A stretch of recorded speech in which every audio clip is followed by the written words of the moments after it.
Hello and welcome, ladies and gentlemen, to the Appleby Hour. Today we're covering the presidential debate. We're gonna do a breakdown. I know my voice is a little robot-y, whatever. I tried to, I tried to take care of it, but the show must go on. Now this debate is going to be, I don't even know. It's a weird election cycle. I mean, we're tired of these guys. I mean, look at these guys. Jesus Christ. We're live from Georgia, a key battleground state in the race for the White House. Yeah, it's a real bad sign that Trump is doing better with black voters this time around, because Joe really does need this state. There's no two ways about it. In just moments, the current U.S. president will debate the former U.S. president as their party's presumptive nominees, a first in American history. We want Huh. You know, I don't think I actually knew that. That is interesting. Thank you, Anderson. Thank you, Anderson Cooper. to welcome our viewers in the United States and around the world to our studio. Yeah. Your This viewers. debate is being produced by CNN and is coming in Max. Yeah, live on produced CNN. produced by and strangled to death by CNN. Oh, you know what? We do have to catch up eventually. CNN International, CNN.com, CNN Max, and CNN has found a Yeah. rematch for the nation's highest office. Each will make his case to the American people with just over 4 months until Election Day. Good evening, I'm Dana Bash, anchor of CNN's Inside Politics and co-anchor of State of the Union. I'm Jake Tapper, anchor of CNN's The Lead and co-anchor of State of the Union. Dana and I will. Before we introduce them, we want to share the rules of the debate with the audience at home. Former President Trump will be on the left side of the screen. Oh, I was under the impression they were going to be sitting down for this one. Okay, interesting. President Biden will be appearing on the right. A coin toss determined their positions. Each candidate will have 2 minutes to Why would just put the left candidate on the left and the right on the right? Why do I need a fucking coin toss? God, I hate the ceremony surrounding this stuff. I mean, I don't know. We're a theatrical people. I get it. I don't hate that part of it, but oh, I don't know. answer a question, and 1 minute each for responses and rebuttals. An additional minute for follow-up, clarification, or response is at the moderator's discretion. When it's time for a candidate to speak, his microphone will be turned on and his opponent's microphone will be turned off. Should a candidate interrupt when his microphone is muted, he will be difficult to understand for viewers at home. Okay. You know, this is the biggest thing, having the microphones automatically muted. That does definitely, put a little bit of a throw a wrench in Trump's operation, because talking over people is one of his strong suits, especially when it comes to these debates. I mean, I don't know if any of you guys were around for the Republican primaries when he was running the first time, but wow, just there were some good moments. That was a wild year. This year is so slow and boring. I mean, it's more important, but so just dry and impossible to put up with. At the end of the debate, each candidate will course get I'm 2 doing. minutes for closing statements. There is no studio audience tonight. Pre-written notes, props, or Yeah, that's the other thing. No studio audience. There's not going to be any crazy reactions. There's not going to be any laughing, booing, whatever from Trump. God, hearing my robot voice is I mean, you can hear me, whatever. I'll fix it later, but this video is cooked. contact with campaign staff are not permitted during the debate. By accepting our invitation to debate, both candidates and their campaigns agreed to accept these rules. Now, please welcome the 46th President of the United States, Joe Biden. Oh, Christ. Oh. The champion we didn't want. The champion we don't need. And please welcome the 45th President of the United States, Donald Trump. Wow. I was expecting his to be better somehow, but I guess I was wrong about that. I guess that was Gentlemen, foolish. thanks so much for being here. Let's begin the debate, and let's start with the issue that voters consistently say is their top concern, the economy. Ah, damn it. I didn't pause fast enough. I swear I was going to guess economy. I swear. You have to believe President Biden, inflation has slowed, but prices remain high. Since you took office, the price of essentials has increased. For example, a basket of groceries that cost $100 then now costs more than $120. And typical home prices have jumped more than 30%. What do you say to voters who feel they are worse off under your presidency than they were under President Trump? God, look at the What do you terror say to voters who in his feel they are eyes. worse off under your presidency? That's wow. I cannot believe that this man is our fucking president. Oh, okay. What is he going to do about than inflation? they were under President Trump? We got to take a look at what I was left when I became president. What Oh, you got to take a look at what I was left when I became president. What? Mr. Trump left me. We had an economy that was in free fall. The pandemic was so badly handled. Many people were dying. All he said was, God, they're so weird looking. Ugh. "It's not that serious. Just inject a little bleach into your arm. You'll be all right." Yeah, he said that. Bleach in the arm. Collapsed. There were no jobs. Unemployment rate rose to 15%. It was terrible. And so what we had to do is try to put things back together again. And that's exactly what we began to do. We created 15. God, I never listened to fucking anything on my goddamn computer over 30. And these goddamn old timers are forcing me to raise the volume. 1,000 new jobs. We brought out in a position where we have 800,000 new manufacturing jobs, but there's more to be done. There's more to be done. Why didn't they give this man some water? Or perhaps he could have cleared his throat before he got up on stage? Working class people are still in trouble. I come from Scranton, Pennsylvania. I come of a household where the kitchen table. Yeah. We don't. Look, okay, if you're a voter, you're sitting at your table, you don't have food on that table because it's too goddamn fucking expensive, and you're gonna come at me and be like, I know what that's like. I grew up in Scranton. Like, what the fuck is this guy going on about? Like, tell me what you are gonna do to lower my grocery prices. How about that? Things weren't able to be met during the month. It was a problem. The price of eggs, the price of gas, the price of housing, the price of a whole range of things. That's why I'm working so hard to make sure I deal with those problems. That we're going to make sure that we reduce the price of housing. We're going to make sure we build 2 million new units. We're going to make sure we cap rents so corporate. Okay, I mean, greed can't take over. we do need to build more houses. That's a fair point. If he actually did that, that would be cool. The combination what I was left with in corporate greed is the reason. Although 2 million seems a little low for me. The number that's jumping out in my mind is 10. There are a lot of houses that need to go, so they need replaced, and then we need the new houses to bring down the pressure on the housing market, lower prices. So, yeah, I don't know. Still a little bit of a half measure, but 2 million new houses, that's a good idea. Why we're in this problem right now. In addition to that, we're in a situation where if you take a look at all that was done in his administration, he didn't do much at all. By the time Yeah, that's true. He just sat around watching Fox and Friends in the morning and then eating McDonald's the rest of the day and Diet Coke. He is a diet man, isn't he? I gotta now that I'm putting these videos out, I gotta get my lore straight, you know? he left, things were in chaos, literally chaos. And so we put things back together. We created, I said, those jobs. We make sure we had a situation where we brought down the price of prescription drugs, which is a major issue for many people. I mean, yeah, that's true, but you know where it isn't a problem for many people?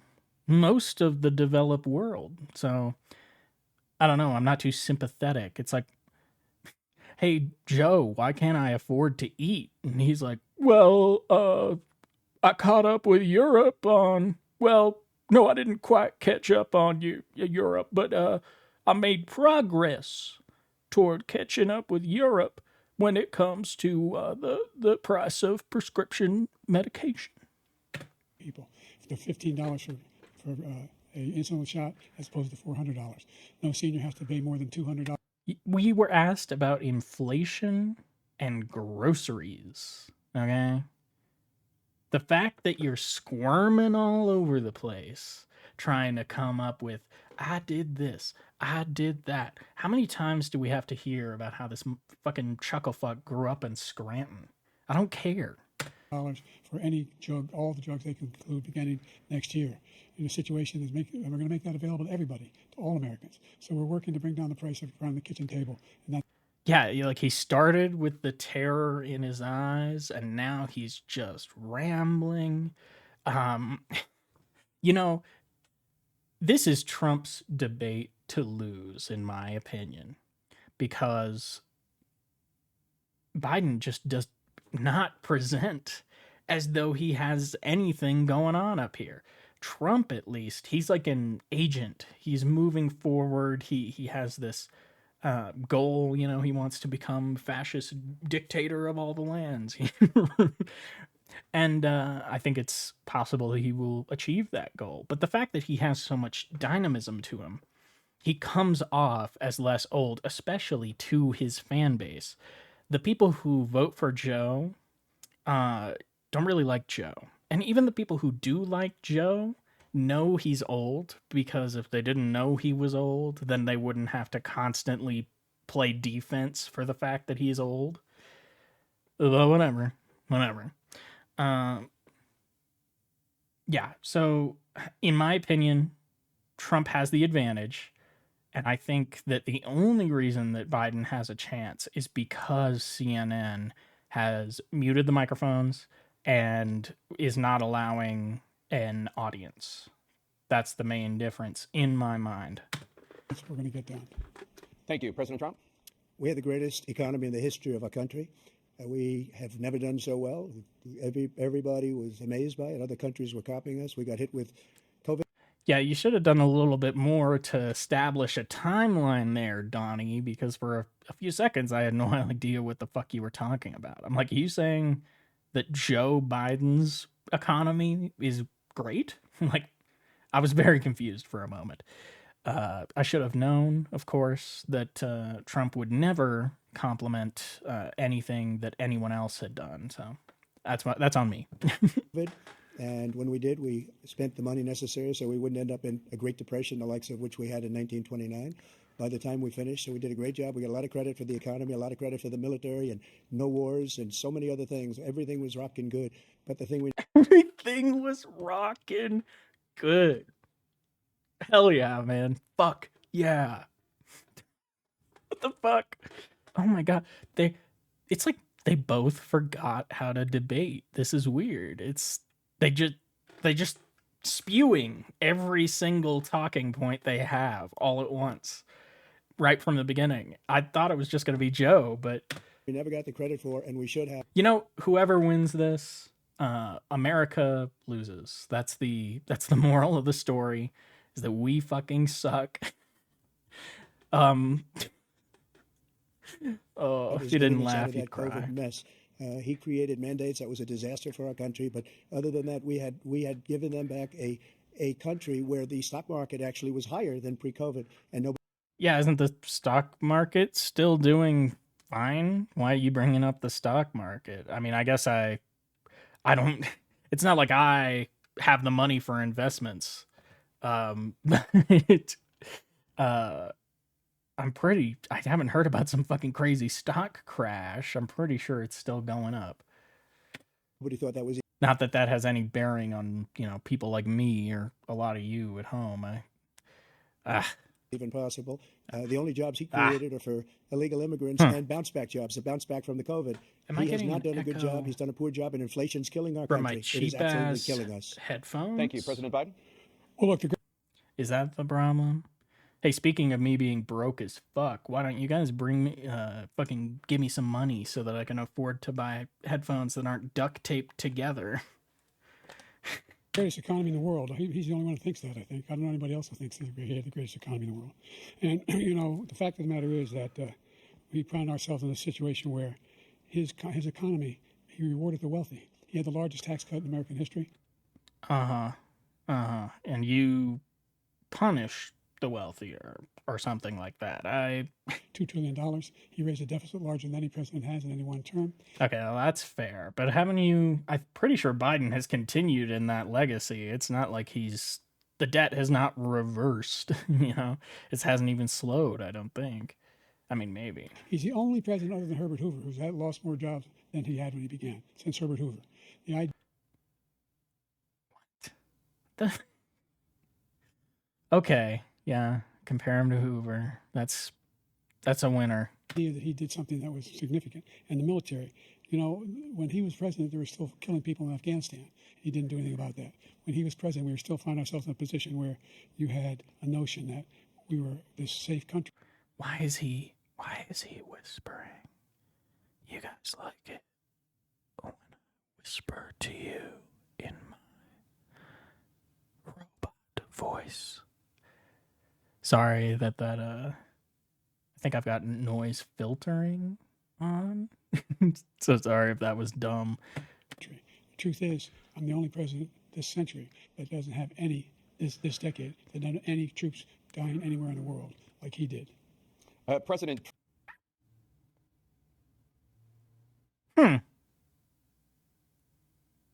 That's actually, you should push that more, Joe. That's a good point.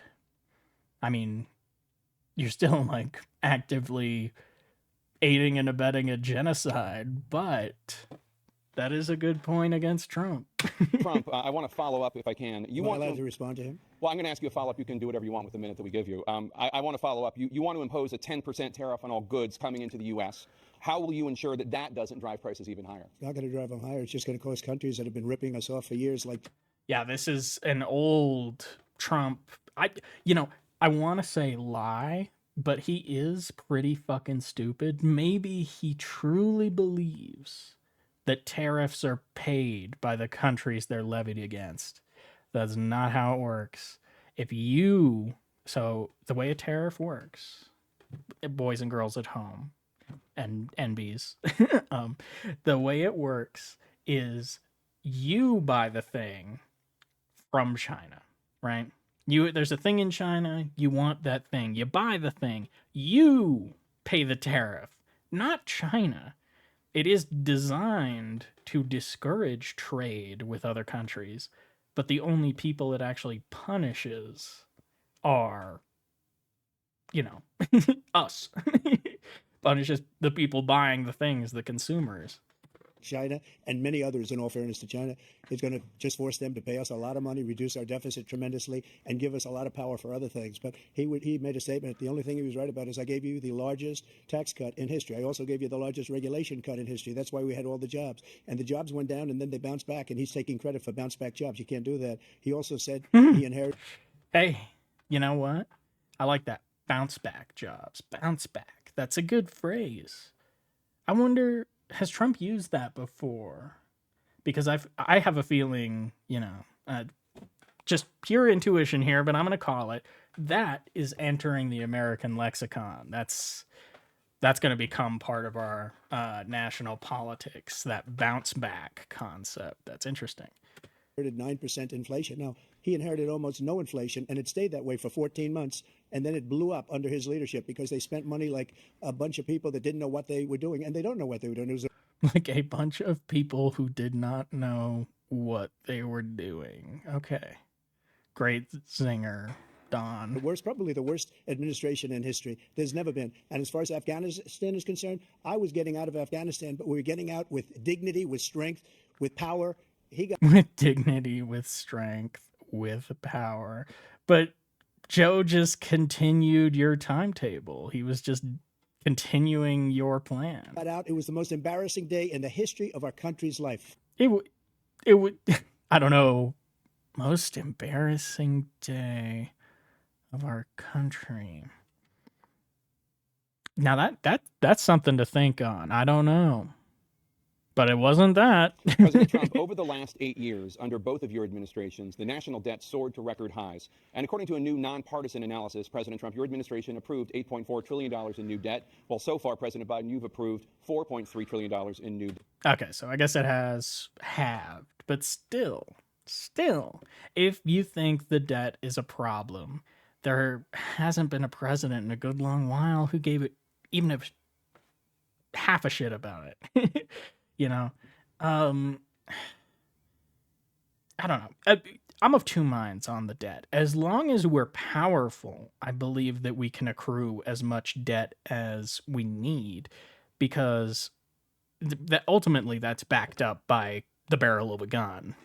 But I do worry about the stability of our government, and that makes me wonder if maybe it would be a good idea to, because I mean, like, it's obviously a liability. I mean, it's debt.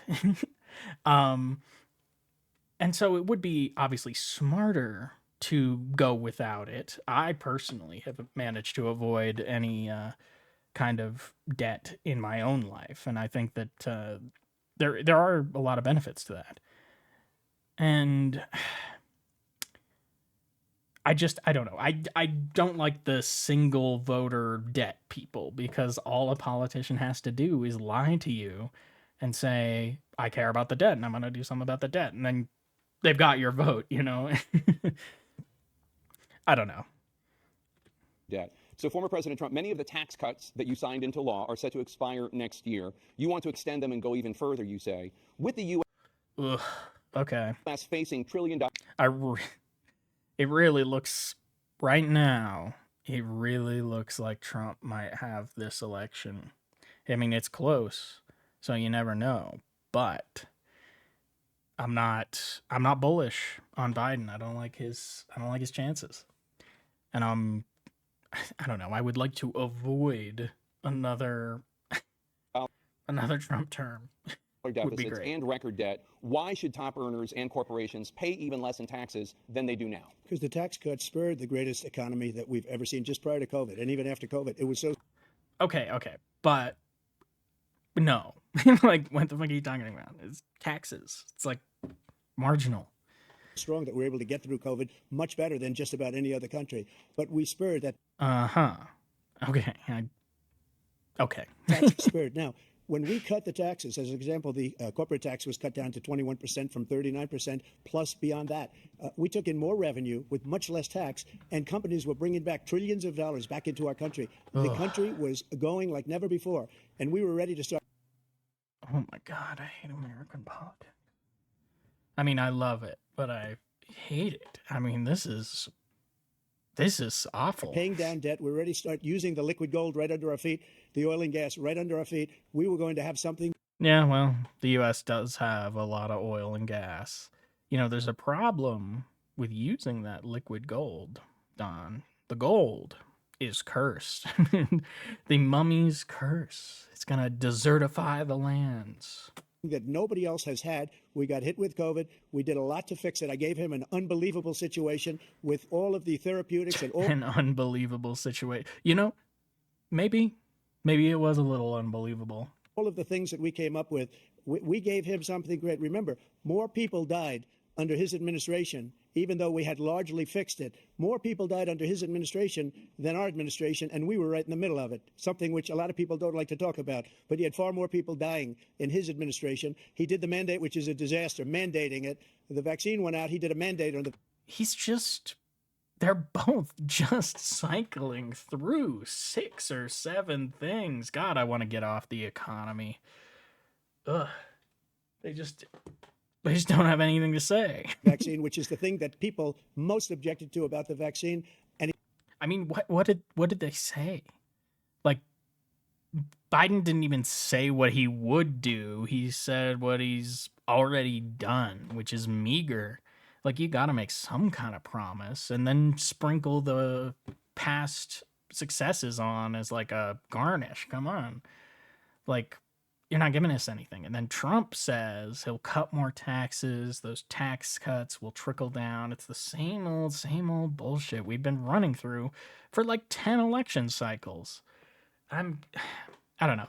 I feel like all of the United States, America, is tired of this played out, samey sort of, I don't know. The world is changing and our politics are just so far stuck in the past. I mean, We need some younger candidates. That's what we need. He did a very poor job, just a very poor job. And I will tell you, not only poor there, but throughout the entire world, we're no longer respected as a country. They don't Yeah. Well, I mean, our guns are respected, but I don't know, even before you, Trump, but especially you, Trump, kind of sullied our international kind of standing. Of course, Boris Johnson helped. Sometimes I wonder how much of this detritus we leave behind on the internet is going to be sifted through by future archaeologists. The history has its eyes on you and all that, but I don't know, in this new space. It's an interesting sort of place to be. don't respect our leadership. They don't respect the United States anymore. We're like a third world nation between weaponization of his election, trying to go after his political opponent, all of the things he's done. We've become like Weaponization of his election, by which you mean weaponization of you trying to overturn his election. It's interesting, his election. Are you finally admitting that the election was not, in fact, rigged? I wonder if that'll come up. I hope there's some crazy questions. I hope it's not a bore like this economics like one a is. third world nation, and it's a shame. The damage he's done to our There are parts of the United States that are like a third world nation. I'm looking at you, Mississippi. country, and I'd love to ask him, and will, why he allowed millions of people to come in here from prisons, jails, and mental institutions to come into our country and destroy our country. President Trump, we will get to immigration later in this block. President Biden, I want to give you an opportunity to respond to this question about the national debt. He had the largest national debt of any president in a four-year period, number one. Number two, that $2 trillion tax cut benefited the very wealthy. What I'm going to do is fix the tax system. For example, we have 1,000 trillionaires in America. I mean, billionaires in America. You have 1,000 trillionaires. Woo! America. And what's happening? They're in a situation where they, in fact, pay 8.2% in taxes. If they just paid 24% or 25%, either one of those numbers, they'd raise 500. Why? 24 or 25? Why would you? You see, this is why Joe is worried. Because even though both of them are just... I mean, you've got the politician thing where you're cycling through a few pre-stated responses, and then you've got the old man thing where they don't really kind of gel together. They just kind of jump from thing to thing. But Biden has smeared on a layer of nervousness because I think he knows that debate is kind of Trump's thing, you know? $1 billion, I should say, in a 10-year period. We'd be able to wipe out his debt. We'd be able to help make sure that all those things we need to do, child care, elder care, making sure that we continue to strengthen our healthcare system, making sure that we're able to make every single solitary person strengthen our healthcare system. All those things we need to do, child care, elder care, making sure that we continue to strengthen. So you're going to Okay. I wish you would get into detail on any one of these things. Making sure that we're able to make every single solitary person eligible for what I've been able to do with the with the COVID. With dealing with everything we have to do with. Look, if we finally beat Medicare. Thank you, President Biden. President Trump?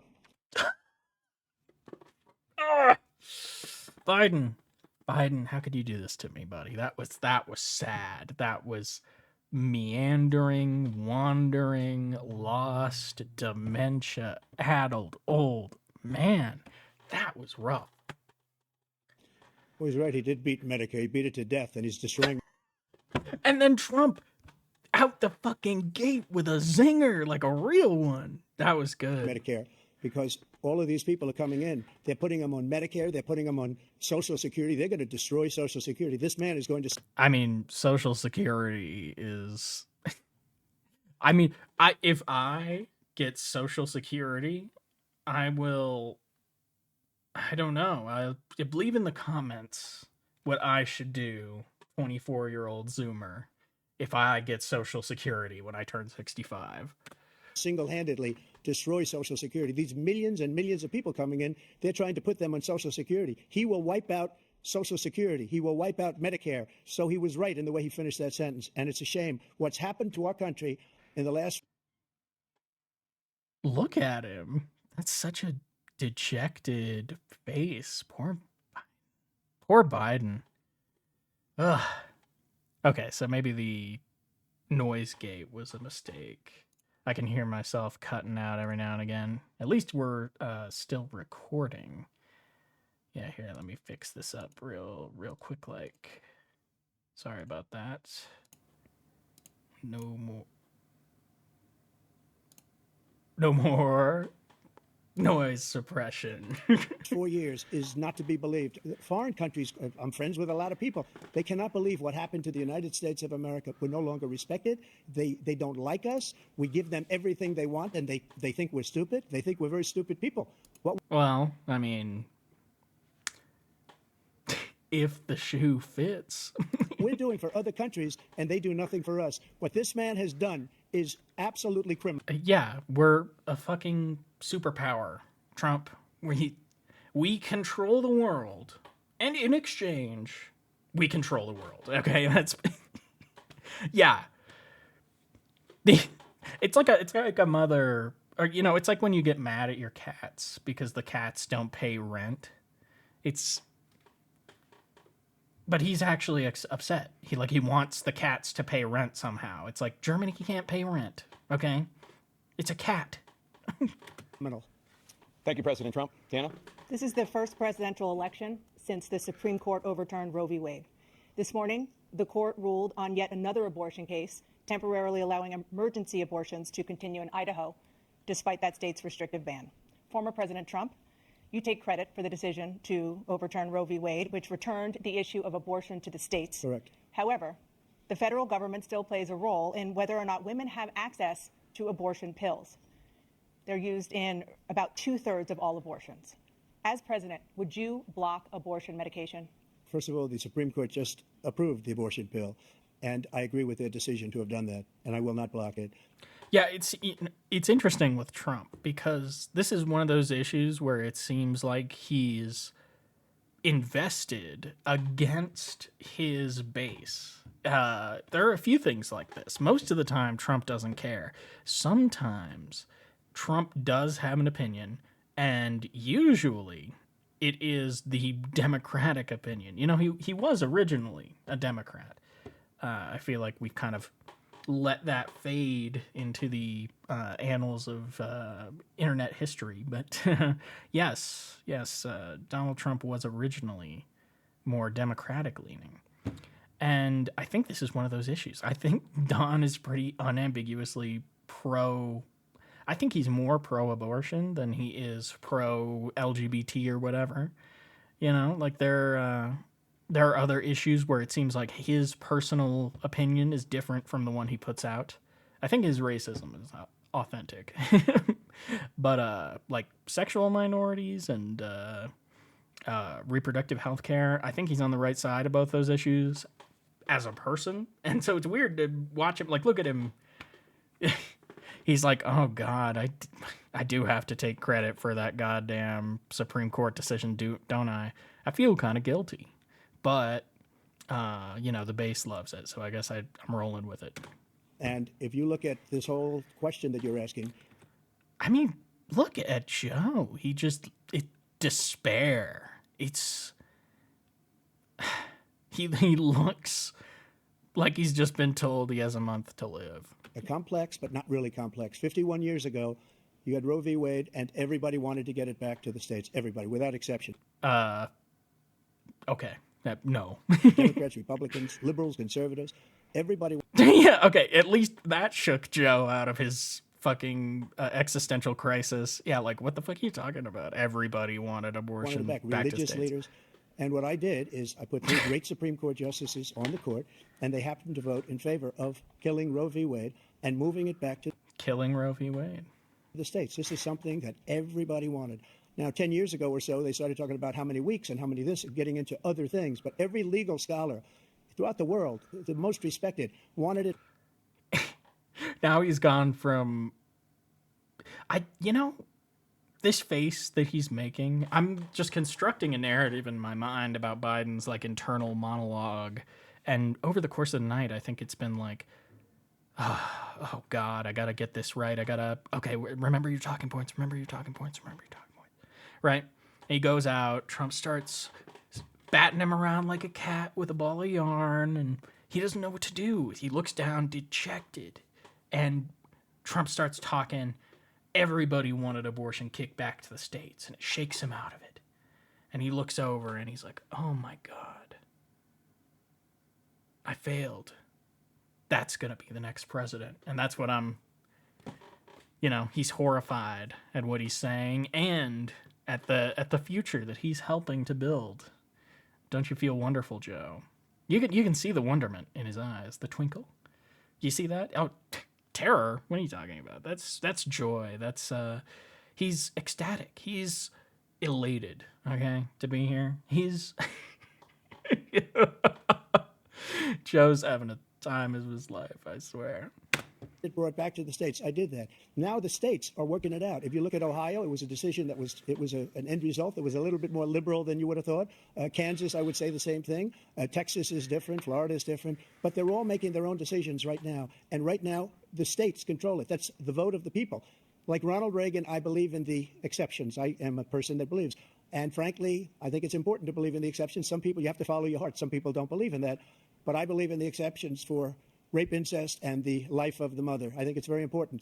Some people don't. Yeah, see, he's trying to soften his own party's abortion position, which is it's very interesting.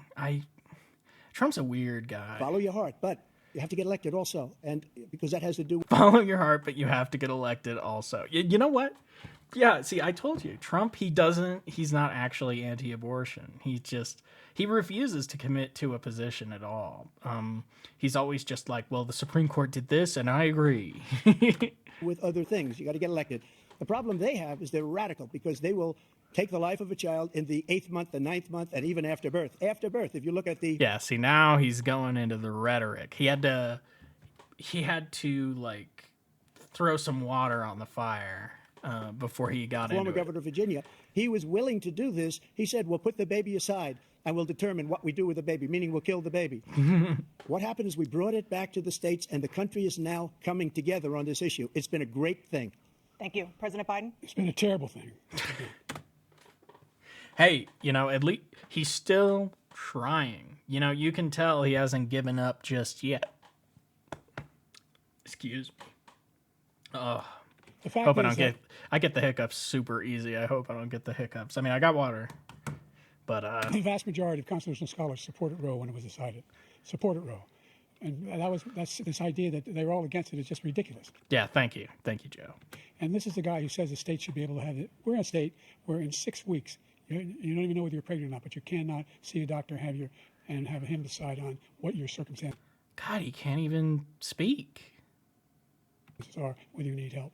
The idea that states are able to do this is a little like saying we're going to turn civil rights back to the states. Let each state have a different rule. Look, there's so many young... Oh, he nodded. Okay. Yep. I mean, that is the Republican plan. That is where they want things to go. women who have been, including a young woman who just was murdered, and he went to the funeral. The idea that she was murdered by an immigrant coming in, they talk about that. But here's the deal: there's a lot of young women who are being raped by their in-laws, by their spouses, brothers and sisters. It's just ridiculous, and they can do nothing about it. Right, but Joe, you're in a debate. You're supposed to be differentiating yourself from the other candidates. You shouldn't say, "Oh, in my opinion, there should be exceptions for rape, incest, and life of the mother." Trump just said that, man. You might want to push a little beyond that. Maybe you guys could pretend like you're two different political parties. Maybe that. And they try to arrest them when they cross state lines. Thank you. There have been many... Wow, the moderation's really tight with this one. They've I don't know, they streamlined the process. I appreciate it. Young women murdered by the same people he allows to come across our border. We have a border that's the most dangerous place anywhere in the world, considered the most dangerous place anywhere in the world. That can't possibly be true. There's gotta be somewhere worse. I mean, our border is pretty sketch. I'm not gonna, I mean, you know, the southern one, the long one with our little brother Canada, that's fine. But yeah, the southern border is a little bit rough. That's the world. true. And he opened it up, and these killers are coming into our country, and they are raping and killing women. And it's a God, I'm so fucking hot. Fuck. You know what we need to do is get around to the climate change terrible thing. goddamn As far as the topic abortion is already. concerned, it is now back with the states. The states are voting. In many cases, it's frankly a very liberal decision. In many cases, it's the opposite. Yeah. But they're voting, and it's bringing it back to the vote of the people, which is what everybody wanted, including the founders, if they knew about this issue, which frankly they didn't. They definitely did. There were definitely babies during the day of the founders, and I'm pretty fucking sure people accidentally got them stuck up in there. You know, pretty sure dealing with unwanted children is a universal human experience, and it's whatever. Why am I checking fucking Trump on history? What am I? But they would have. Everybody wanted brought back. Ronald Reagan wanted it brought back. He wasn't able to get it. Everybody wanted it brought back, and many presidents had tried to get it back. I was the one to do it. And again, this gives it the vote of the people, and that's where they wanted it. Every legal scholar wanted it that way. Staying on the topic of abortion, President Biden, 7 states, I'll let you do that. This is the same topic. 7 states have no legal restrictions on how far into a pregnancy a woman can obtain an abortion. What a couple of strange creatures we've got here. I mean, look at them. I mean, Joe again, it just looks horrified to be here. And she looks horrifying. I mean, you know what's the worst part about both these guys is Trump and Biden. They've both got like these horrifying lines on their top lips. Like their lips are gonna fall off their gums or something. It's fucking ugh. Abortion. Do you support any legal limits on how late a woman should be able to terminate a pregnancy? I supported Roe v. Wade, which had 3 trimesters. The first time is between the woman and the doctor. Second time is between the doctor and an extreme situation. The third time is between the doctor, between the woman and the state. The idea that the politicians, that the founders wanted the politicians to be the ones making decisions about women's health is ridiculous. That's the last. No politician should be making that decision. A doctor should be making those decisions. That's how it should be run. That's what you're going to do. And if I'm elected, I'm going to restore Roe v. Wade. So that means he can take the life of the baby in the 9th month and even after birth, because some states, Democrat run, take it after birth. Again, the former governor of Virginia, put the baby down, then we decide what to do with it. So he's willing to, as we say, rip the baby out of the womb in the 9th month and kill the baby. Nobody wants that to happen, Democrat or Republican. Nobody wants it to happen. That is simply not true. The Roe v. Wade does not provide for that. That's not the circumstance. Only. Okay. We should. Here's my quick position on abortion. You shouldn't go all the way up to birth, but not. I mean, okay. There are two main reasons. I think the first is that you need to have a little bit of wiggle room, right? So I support the right to abortion up to somewhere probably between the second and third trimester. But, well, no, I guess up to the end of the second trimester, right? And up to birth in extenuating circumstances, which you'll understand in a moment. So the way that it'll work is if you're pregnant, you can get an abortion up to the second trimester. If you are with someone and they are pregnant, you can renounce the parental rights to that child with a legal abortion. And if a guy did that like right at the end of the second trimester, because that's also his cutoff, where he basically aborted the kid. Then there can be an extension for the mother. So really not doing abortions up until birth is more about procedure and allowing for time for a man to get out of raising a child. Have that wiggle room. That's my position. A woman's life is in danger. She's going to die. That's the only circumstance in which that can happen. But we are not for late-term abortion, period. Under Roe v. Wade, you have late-term abortion. You can do whatever you want, depending on the state. You can do whatever you want. Also, why do we want to restore Roe v. Wade? I don't want any more civil liberties locked behind a fucking Supreme Court decision. We don't think that's a good thing. We think it's a radical thing. We think the Democrats are the radicals, not the Republicans. For 51 years, that was the law. 51 years, constitutional scholarship said it was the right way to go. 51 years, and it was taken away because this guy put very conservative members on the Supreme Court. He takes credit for taking it away. What's he going to do? What's he going to do, in fact, if the MAGA Republicans... What's he gonna do when they come for you? He gets elected, and the MAGA Republicans control the Congress, and they pass a universal ban on abortion, period, across the board at 6 weeks or 7 or 8 or 10 weeks. Something very, very Trump's thinking. You can smell it. conservative. Is he going to sign that bill? I'll veto it. He'll sign it. Thank you. Let's turn now to the issue of immigration and border security. President Biden, a record number of migrants have... I am loving the muted mic. That was the first time he actually tried to speak. He should do that more. All right, migrants. Now this is a big issue, okay, for me, because I feel like the Republicans and Democrats have slowly but surely been drifting closer and closer together on the migrants until we're just going to have a two-party fascist democracy with machine guns mounted every 5 feet on our southern border. And that is a future I would like to avoid. So I'm very curious to see what each of them has to say, because neither of them they're both real shitty on migrant issues. illegally cross the southern border on your watch, overwhelming border states and overburdening cities such as New York and Chicago, and in some cases causing real safety and security concerns.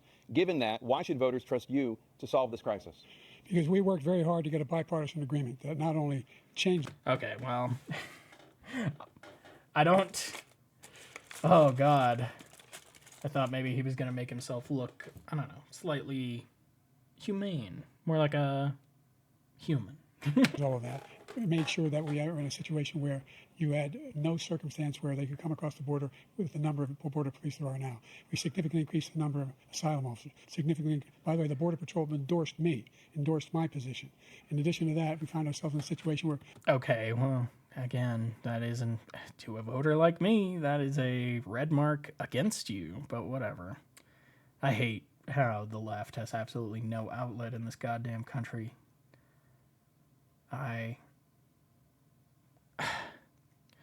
You know, I was talking earlier about how we need to move on from this era and from these guys, and that's a big part of it, I think, is I don't know, the left needs to be in charge in this, like, critical point in history, and in the most powerful country in the world, in the empire which keeps the world order, that is simply entirely out of the question. And yeah, it can be a little oh, I want to say disheartening, a little discouraging. There we go. The Border Patrol endorsed my position. How about you go jump off a bridge? When he was president, he was separating babies from their mothers, putting them in cages. See, there we go. There was a stutter. Every time I bring up Joe Biden's fucking dementia, they're like, he has a stutter. That was the first stutter in the whole goddamn thing. Making sure the families were separated. That's not the right way to go. What I've done since I've changed the law, what's happened? I've changed it in a way that now you're in a situation where there are 40% fewer people coming across the border illegally. That's better than when he left office. And I'm going to continue to move until we get the total ban. Yeah. I keep waiting for him to say something. It's like,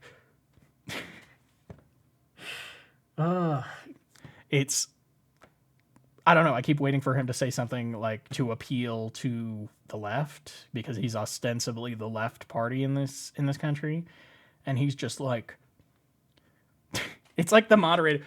All right, gentlemen, on to our next topic on the subject of baby mulching. Now, Mr. Trump, you mulched more infants in your first term than any president before you. And Joe has managed to double that record. Do you have comment, you know? They get over to Joe. Joe's like, I promise to mulch fucking 4 times as many babies next if you elect me again.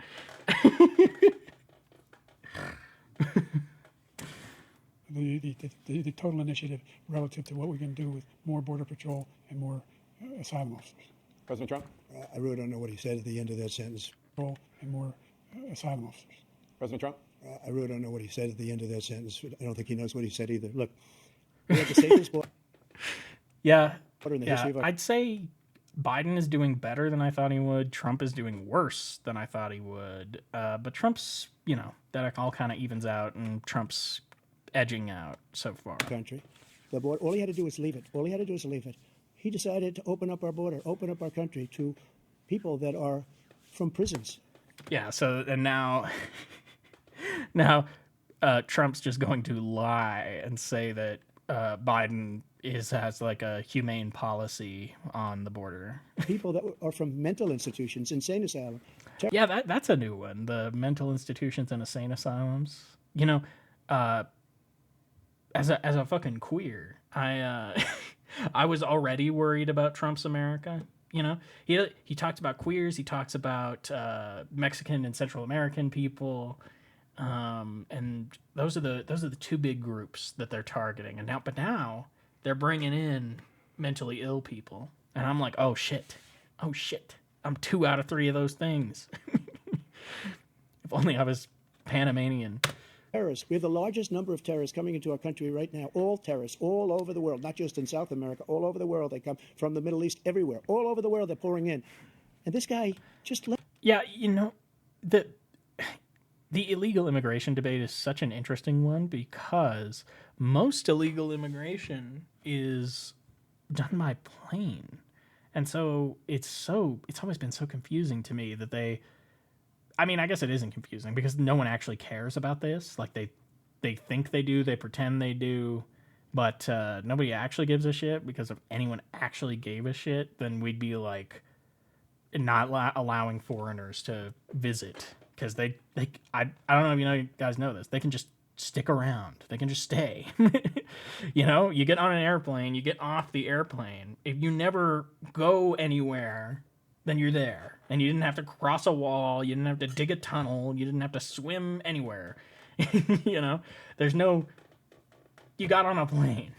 Left it open. And he didn't need legislation, because I didn't have legislation. I said, close the border. We had the safest border in history. In that final couple of months of my presidency, we had, according to Border Patrol, who is great, and by the way, who endorsed me for president, but I won't say that, but they endorsed me for president.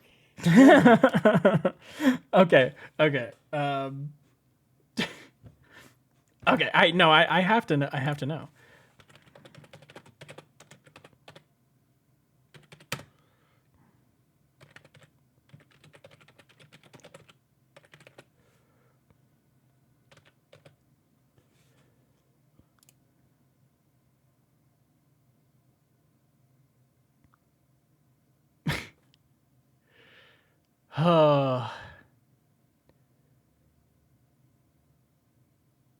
Okay, so they endorsed the bipartisan Senate immigration bill, but they did not endorse him. Okay, so Joe has not been endorsed. I bet Trump has not either. Oh. Me for president. Random, just speak to him. But look, we had the safest border in history. Now we have the worst border in history. There's never been anything like it. And people are dying all over the place, including the people that are coming up in Thank you, caravans. President Trump. President Biden? The only terrorist who's done anything crossing the border is one who came along and killed 3, under his administration, killed an Al-Qaeda person come in his administration. Oh, my Lord. Died soldiers. What was that? What? Killed 3 American soldiers. That's the only terrorist that's there. I'm not saying that no terrorist ever got through, but the idea they're emptying their prisons, we're welcoming these people. That's simply not true. There's no data to support what he said. Once again, he's exaggerating. He's lying. President Trump, staying on the topic of immigration, you've said that you're going to carry out, quote, the largest domestic deportation operation in American history, unquote. Does that mean that you will deport every undocumented immigrant in America, including those who have jobs, including those whose spouses are citizens, and including those who have lived here for decades? And if so, how will you do it? Just 1 second. He said we killed 3 people. The people we killed are al-Baghdadi and Soleimani, the 2 greatest terrorists, biggest terrorists anywhere in the world. Oy vey. That had a huge impact on everything, not just border, on everything. He's the one that killed people with the bad water, including hundreds of thousands of people dying. And also, He just looks. Like, what is he trying to do? Like the Tucker Carlson, like flabbergasted face? Because he just. I don't know what to describe this. Like, he's just disgusted by Trump. Is that what he's going for? I don't know. killing our citizens when they come in. We are living right now in a rat's nest. They're killing our people in New York, in California, in every... Okay. So we're going to have mass deportations of these disgusting Mexican vermin. Rats. All right. I love where we are right now. I love American politics. state in the union, because we don't have borders anymore. Every state is now a border. And because of his... What? Oh, because the borders are open. So yeah. Okay. Whatever, Trump. No. ridiculous, I wish. insane, and very stupid policies, people are coming in and they're killing our citizens at a level that we've never seen. We call it migrant crime. I call it Biden. Yeah, I wasn't recording, but I was tuning into like the before or pre-stream on CNN. I didn't realize you couldn't rewind the CNN stream, which is why we're on Wall Street Journal. But on CNN, they had footage of him at a rally, and he was talking about the migrant. What did he just say? And they're killing our citizens at a level that we've never seen. We call it migrant crime. Yeah, migrant crime. Okay, I wanted to make sure. It sounded stupid in my head, so I had to make sure. But it turns out our country is stupid. I call it Biden migrant crime. They're killing our citizens at a level that we've never seen before. And you're reading it like these three incredible young girls over the last few days. One of them, I just spoke to the mother, and he just had the funeral for this girl, 12 years old. This is horrible what's taken place. What's taken place in our country, we're literally an uncivilized country now. He doesn't want it to be. He just doesn't know. He opened the borders. Nobody's ever seen anything like. And we have to get a lot of these people out, and we have to get them out fast. It is interesting that one side just chooses not to engage with our shared reality at all. Because they're going to destroy our country. Just take a look at where they're living. They're living in luxury hotels in New York City and other places. Our veterans are on the street. They're dying because he doesn't care about our veterans. He doesn't care. He doesn't like the military at all. And he doesn't care about our veterans. Nobody been worse. I mean, neither of you give a shit about veterans. No one gives a shit about veterans. That's kind of the point. I don't know. Like, it seems like our country, we just are content to use up veterans, leave them scarred and broken, and then toss them aside. And that seems to be a fairly bipartisan position. I had the highest approval rating for veterans taking care of the VA. He has the worst. He's gotten rid of all the things that I approved. Choice that I got through Congress, all of the different things I approved, they abandoned. We had by far the highest, and now it's down in less than half because he's done all these great things that we did. And I think he did it just because I approved it, which is crazy. But he has killed so many people. I mean, you did so much of that with Obama. I mean, glass houses. Our border by allowing all of these people to come in. And it's a very sad day in America. President Biden, you have the mic. Every single thing he said is a lie. I mean, yeah. Every single one. For example, I can't think of anything true that was stated. I don't know. Yeah. veterans are a hell of a lot better off since I passed the PACT Act. 1 million of them now have insurance, and their families have it. Their families have it because what happened? How about, God, I love him touting the goddamn accomplishments in our healthcare system. It's like it still sucks. It still sucks. I didn't realize I didn't have the light on me. Hopefully that looked okay.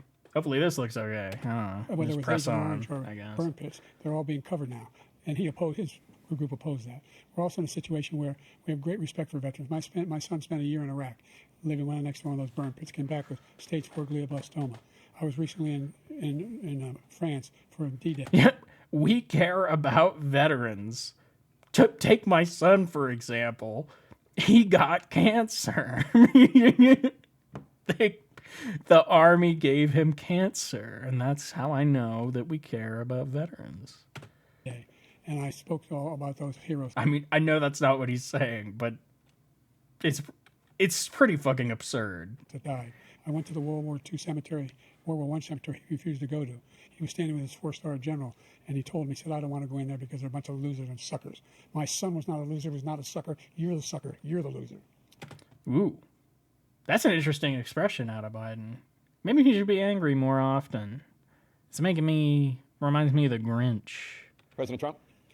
First of all, that was a made-up quote, suckers and losers. They made it up. It was in a third-rate magazine that's failing, like many of these A magazine. magazines.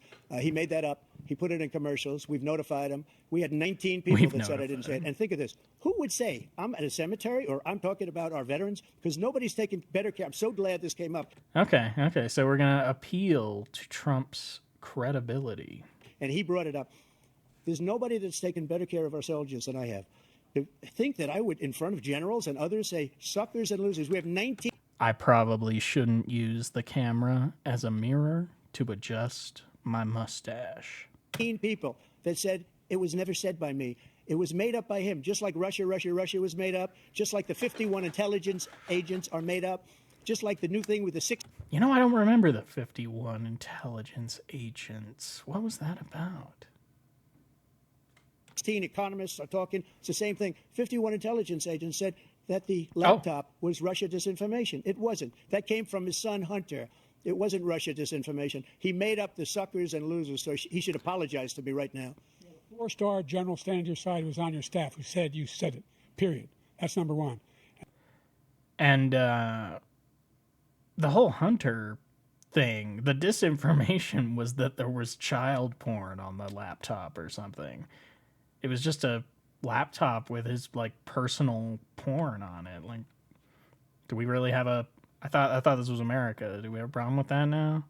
And number two, the idea that I have to apologize to you for anything along the line. We've done more for veterans than any president has in American history. And they now are in their family. You know, that might even be true. Sadly, he did some veterans medical reform that was actually pretty substantial. I haven't looked into it too much. I don't have any like close family who are the closest family I have are veterans are like my dad's friends. You know, I don't have any veterans in my life, so I haven't really looked too much into it. The only sacred obligation we have as a country is to care for our veterans when they come home and their families and equip them when they go to war. That's what we're doing. That's what the VA is doing now. They're doing more for veterans than ever before in our history. Mm-hmm. All right, thank you so much. Let's move to the topic of foreign policy. I want to begin with Russia's war against Ukraine, which is now in its third year. Former President Trump, Russian President Vladimir Putin says he'll only end this war if Russia keeps the Ukrainian territory it has already claimed and Ukraine abandons its bid to join NATO. Are Putin's terms acceptable to you? First of all, our veterans and our soldiers can't stand this guy. They can't stand him. They think he's the worst commander-in-chief, if that's what you call him, that we've ever had. Did you say if? You better have said if. They can't stand him. They think he's the worst commander-in-chief, if that's what you call him. If. That we've Okay, he said if. ever had. They can't stand him. So let's get that straight.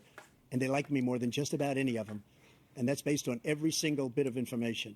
As far as Russia and Ukraine... What is that shape? What is up with Joe's mouth? It's like he doesn't know how to...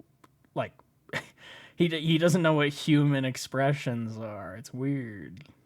It's a real president. The president that was respected by Putin. What is this? What is this face? What is he doing? He would have never invaded Ukraine. A lot of people are dead right now, much more than people know. You know, they talk about numbers. You can double those. Yeah. If Trump were in office, Ukraine never would have been invaded. Sure. Numbers, maybe triple those numbers. He did nothing to stop it. In fact, I think he encouraged Russia from going in. I'll tell you what happened. He was so bad with Afghanistan. It was such a horrible embarrassment, most embarrassing moment in the history of our country, that when Putin watched that and he saw the incompetence, that he should have fired. That's an interesting narrative. Afghanistan was an embarrassment. Russia, Putin saw that, and he took it as a sign of weakness. He invades Ukraine. What's the next step in the story? Those generals, like I fired the one that you mentioned, and so he's got no love lost. But he should have fired those generals. No general got fired for the most embarrassing moment in the history of our country, Afghanistan, where we left billions of dollars of equipment behind. We lost 13 beautiful soldiers, and 38 soldiers were obliterated. And by the way, we left people behind too. We left American citizens behind. Yeah. When Putin, I don't know. It's just hard to listen to them ramble about this because it almost certainly would have been identical under him. So, like, when the fuck do I care? It was your plan. by that, he said, you know what? I think we're going to Like, I don't know. I'm just glad we're out. That's the most important thing to me. go in and maybe take this was his dream. I talked to him about it, his dream. The difference is he never would have invaded Ukraine. Never. Just like Israel would have never been invaded in a million years by Hamas. You know why? Because Iran was broke with me. I wouldn't let anybody do business with them. They ran out of money. They were broke. They had no money for Hamas. They had no money for anything. No money for terror. That's why you had Okay. no terror at all during my administration. This place, the whole world No terror at all. is blowing up under him. President Biden? I've never heard so much malarkey in my whole life. Look, the fact of the matter is that we're in a situation Malarkey Jack. where, let's take the last point first. Iran attacked American troops, caused brain damage for a number of these troops, and he did nothing about it. Recently, not when he was president. Here they attacked. He said they're just having headaches. That's all it is. He didn't do a thing when the attack took place, number one. Number two, we got over 100,000 Americans and others out of Afghanistan during that airlift. Number three, we found ourselves in a situation where, if you take a look at what Trump did in Ukraine, this guy told Trump, do whatever you want, and do whatever you want. And that's exactly what Trump did to Putin, encourage him, do whatever you want. And he went in. And listen to what he said when he went in. He was going to take Kyiv in 5 days, remember? Because it's part of the old Soviet Union. That's what he wanted to reestablish, Kyiv. And he, in fact, didn't do it at all. He wasn't able to get it done. And they've lost thousands and thousands of troops, 500,000 troops. President Trump, I never come back said to you that. for 1 minute. I just want to go back to my original question, which is, are Putin's terms acceptable to you? Keeping the No, they're territory not in Ukraine. acceptable. No, they're not acceptable. Okay. Well, what's unacceptable about them, Donnie? But look, this is a war that never should have started. If we had a leader in this war. Okay, so you're just not going to tell us what your policy is on an ongoing war. Okay, that's great. Everybody along.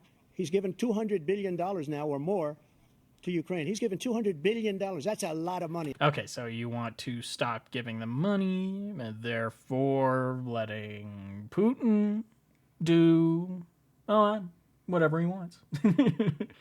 Yeah, seems like you disagree very strongly. I don't think there's ever been anything like it. Every time that Zelensky comes to this country, he walks away with $60 billion. He's the greatest salesman ever.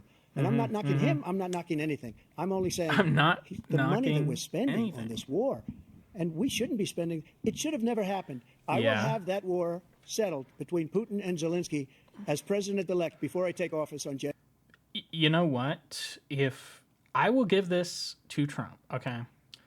If our democracy survives a second Trump term and Trump puts an end to the war in Ukraine, I will consider it a success if they keep the borders that they are currently holding or expand them. If Trump makes concessions, then I'm not cool with that. But yeah, it does seem now at this point that, I don't know, pushing back against Russia is becoming less and less viable, makes less and less sense. The morale is down, what they needed was more U.S. support from the get-go, or they needed what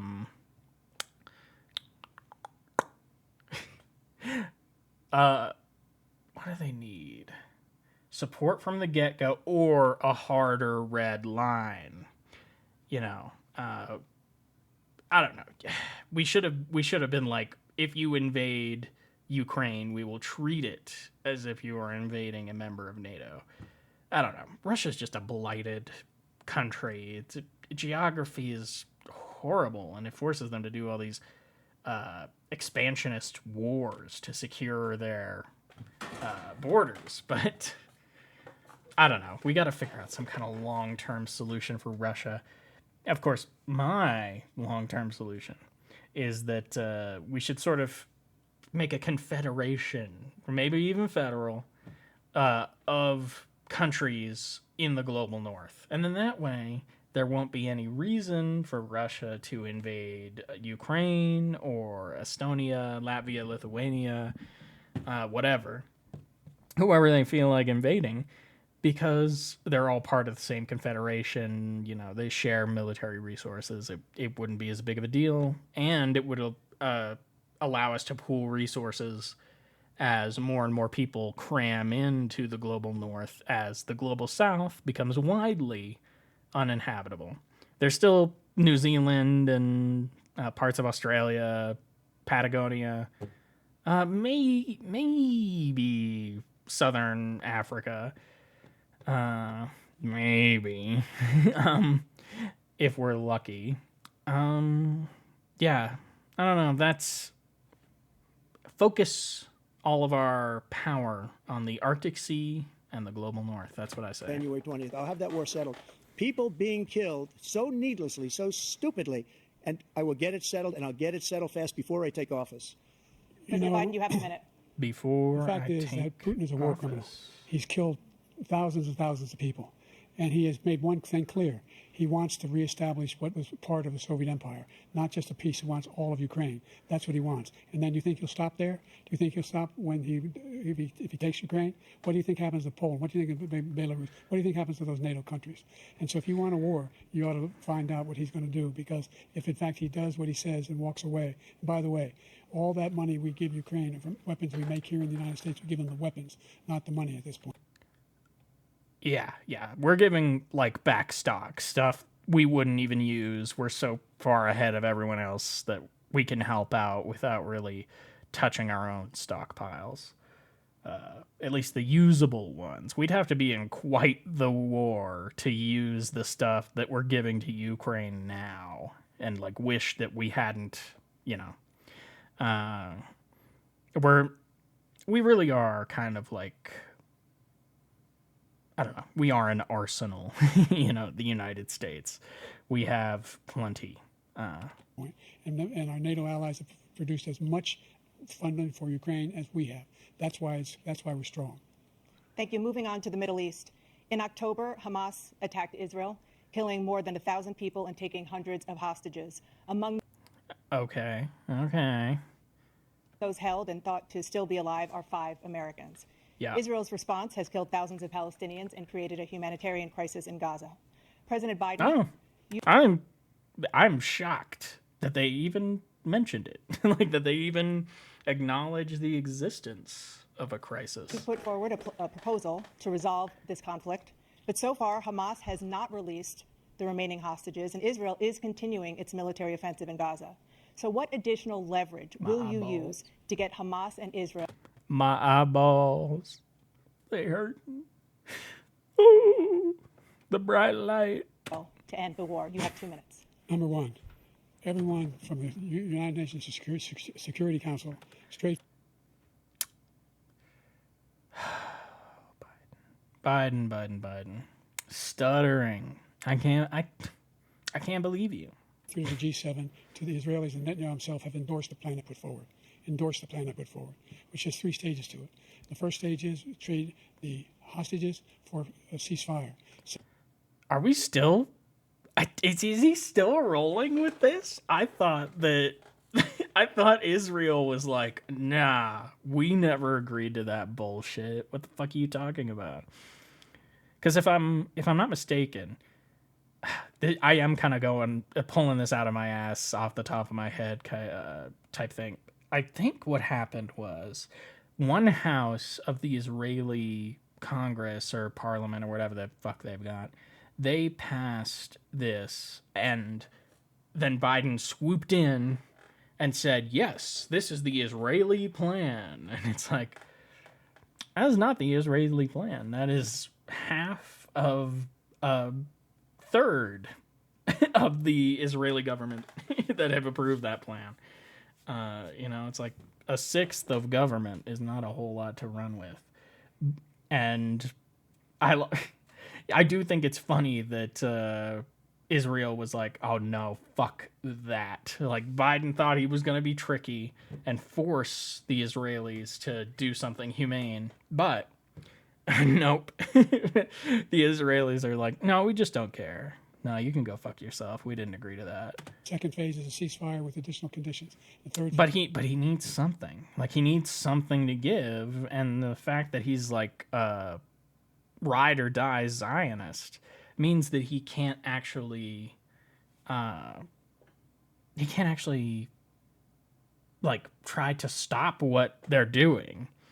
I mean, he can, but not with any force, because he's like, in his heart of hearts, is pro-Israel. phase is the end of the war. The only one who wants the war to continue is Hamas, number one. They're the only ones standing out. We're still pushing hard to get them to accept. In the meantime, okay, whatever. What the fuck ever. Like, why would Hamas want the war to continue? They're not what's happened? In Israel, winning. we're finding the only thing I've denied Israel was 2000. It's not even a war. Like, it's terrorists versus a state. That's not a war. Pound bombs. They don't work very well in populated areas. They kill a lot of innocent people. We're providing Israel with all the weapons they need and when they need them. And by the way, I'm the guy that organized the world against Iran when they had a full-blown intercontinental ballistic missile attack on Israel. No one was hurt. No one Israeli was accidentally killed, and it just stopped. We saved Israel. We are the biggest producer of support for Israel of anyone in the world. Trump doesn't appreciate that. Trump doesn't. He doesn't buy it.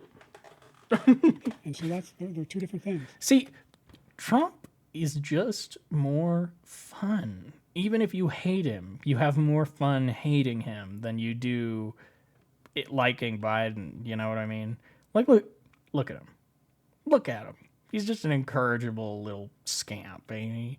You just want to pinch his cheeks. Hamas cannot be allowed to be continued. We continue to send our experts and our intelligence people as to how they can get Hamas like we did bin Laden. You don't have to do it. And by the way, they've been greatly weakened, Hamas, greatly weakened, and they should be. They should be eliminated. But you've got to be careful for using certain weapons among population centers. You don't fucking say.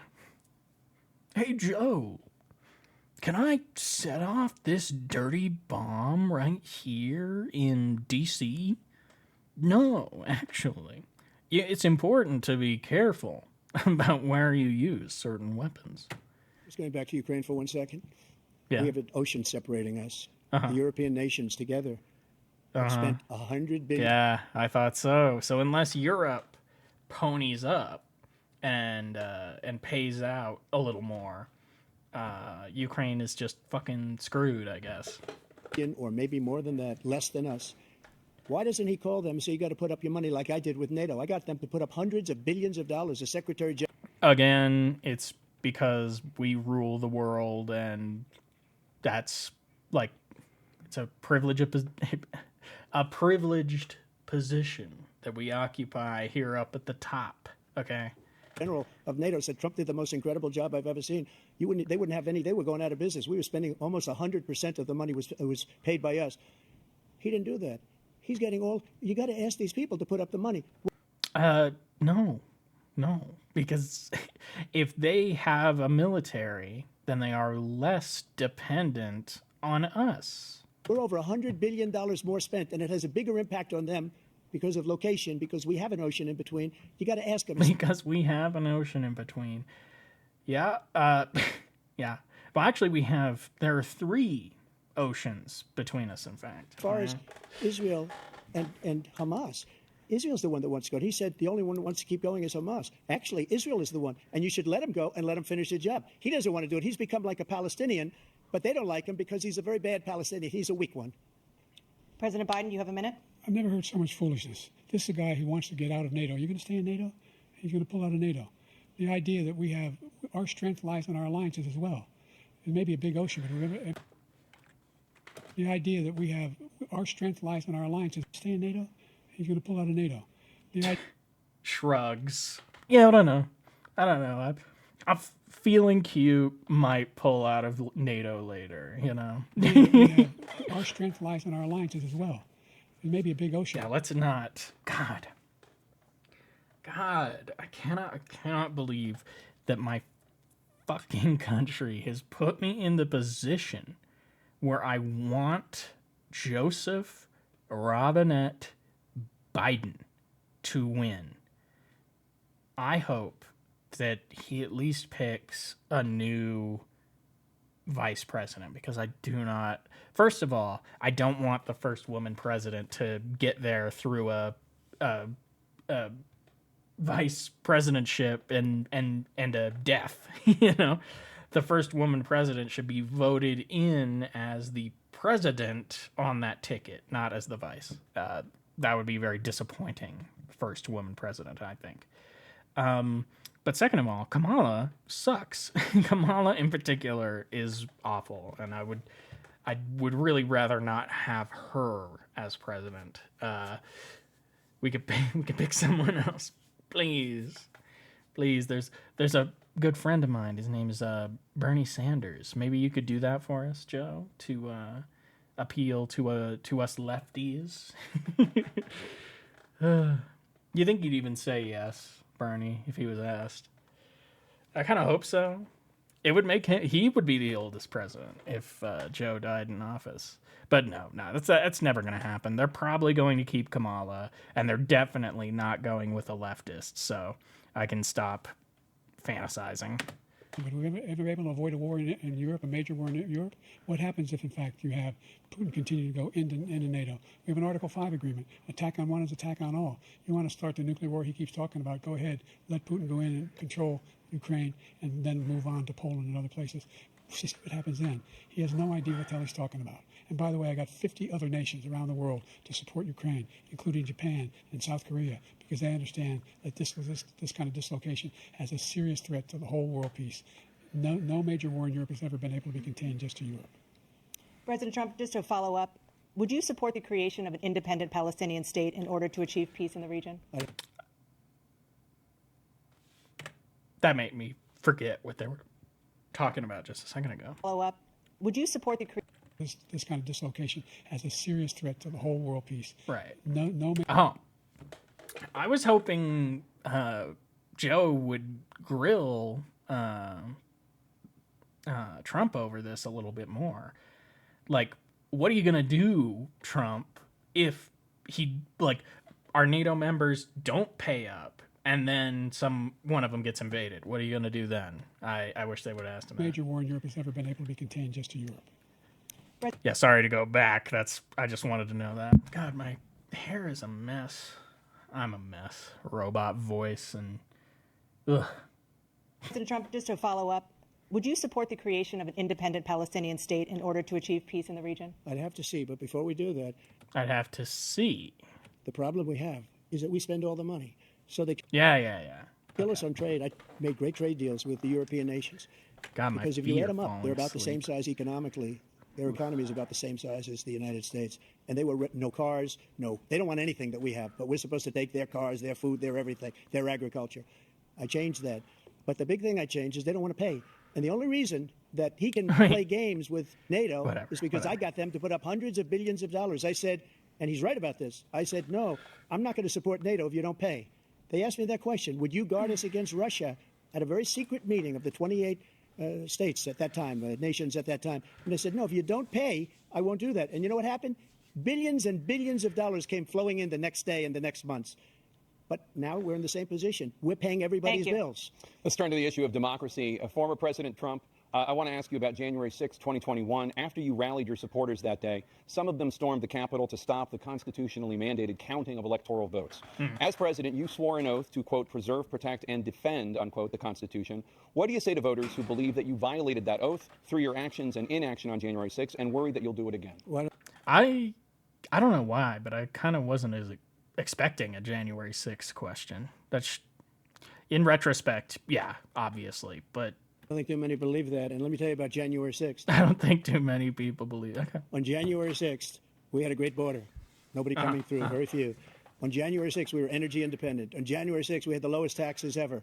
We had the lowest regulations ever. So we're just going to sidestep the question. We're just going to blather on and on. And then he and comes it doesn't in, even and matter. we're now laughed at. We're like a bunch of stupid people. That what happened to the United States' reputation under this man's leadership is horrible, including weaponization, which I'm sure at some point you'll be talking about, where he goes after his political opponent because he can't beat him fair and square. You have 80 seconds left. My question was, what do you say to those? It is kind of starting to look like he can't beat him fair and square. Ugh.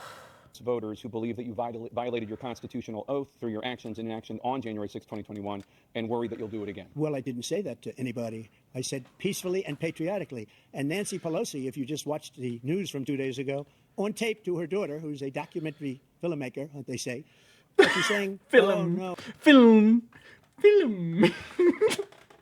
A filmmaker. Film. It's my responsibility. I was responsible for this because I offered her 10,000 soldiers or National Guard. I'm sorry. I'm somebody. My mood swings around fucking wild. That was. Sorry if that was jarring. And she turned them down. And the mayor of, in writing, by the way, the mayor, in writing, turned it down. The mayor of D.C. They turned it down. I offered 10,000 because I could see. I had virtually nothing to do. They asked me to go make a speech. I could see what was happening. Everybody was saying they're going to be there on January 6th. They're going to be there. And I said, you know what? There's a lot of people coming. You could feel it. You could feel it too, and you could feel it. And I said, they ought to have some National Guard or whatever. And I offered it to her. And she now admits that she turned it down. And it was the same day she was, I don't know, she can't be very happy with her daughter because it made her into a liar. She said, I take full responsibility for January 6th. President Biden? Look, he encouraged those folks to go up on Capitol Hill, number one. I sat in that dining room off the Oval Office. He sat there for 3 hours watching, begging, being begged. You know, I don't know about the Nancy Pelosi stuff. I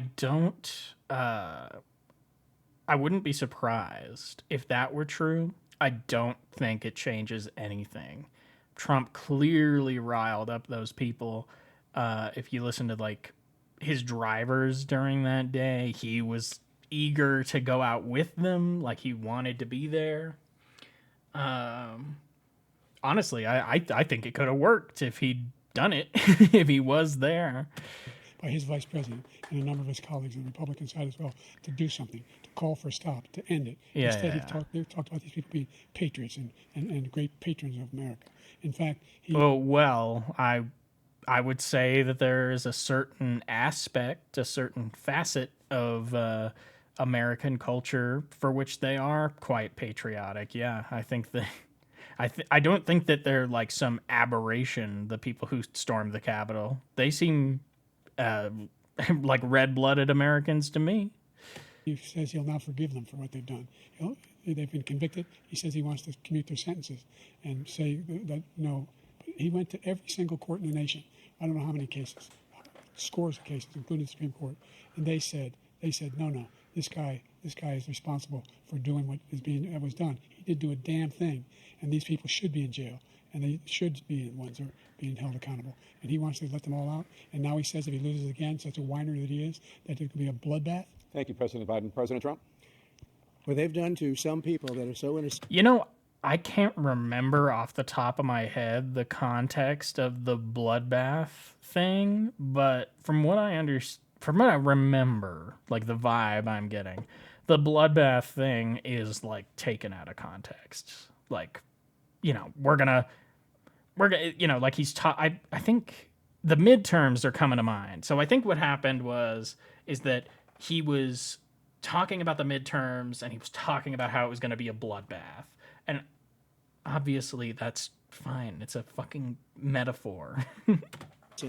You ought to be ashamed of yourself. What you have done, how you've destroyed. Well, you both ought to be ashamed of yourselves. the lives of so many people. When they ripped down Portland, when they ripped down Oh yeah, Portland gone. You know, a fucking smoldering heap. many other cities, Many other cities. What was it? Portland and Detroit? when they ripped down Portland, when they ripped down many other cities, you go to I don't think he couldn't even think of a second one. I filled it in my head. Okay. Minnesota, Minneapolis, Many. Oh, Minnesota, Minneapolis. Okay. what they've done there with the fires all over the city. If I didn't bring in the National Guard, that city would have been destroyed. When you look at all of they took over big chunks of Seattle. I was all set to bring in the National Yeah. Guard. They heard that. They saw them coming and they left immediately. What he said about this whole subject is so off. Peacefully patriotic. One other thing. The Unselect Committee, which is basically two horrible Peacefully patriotic. Peacefully patriotic. That's an interesting. Something about that sticking in my mind. Republicans that are all gone now out of office, and Democrats, all Democrats. They destroyed and deleted all of the information they found because they found out we were right. We were right. And they deleted and destroyed all of the information. They should go to jail for that. If a Republican did that, they'd go to jail. And they destroyed that are all gone now out of office, and Democrats, all Democrats. They destroyed Republicans that are all gone now out of office. One of the stages of convicted felon is the man I'm looking at right now. Hey, you know, he owns it. There we go. That's. You know, this is the first time in the debate where Trump looks a little, like, slightly less happy than Biden. Biden is really enjoying himself here. The fact of the matter is, what he's telling you is simply not true.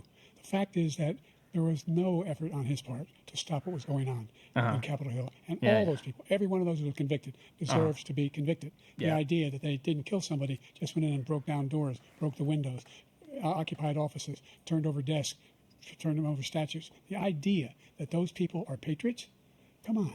When I asked him the first two debates we had, first time around, I said, will you denounce the Proud Boys? He said, no, I'll tell them to stand by. Yeah. Stand back, stand by. The idea he's refusing, will you denounce these guys? Will you denounce the people we're talking about now? Will you denounce the people who attacked that Capitol? What are you going to do?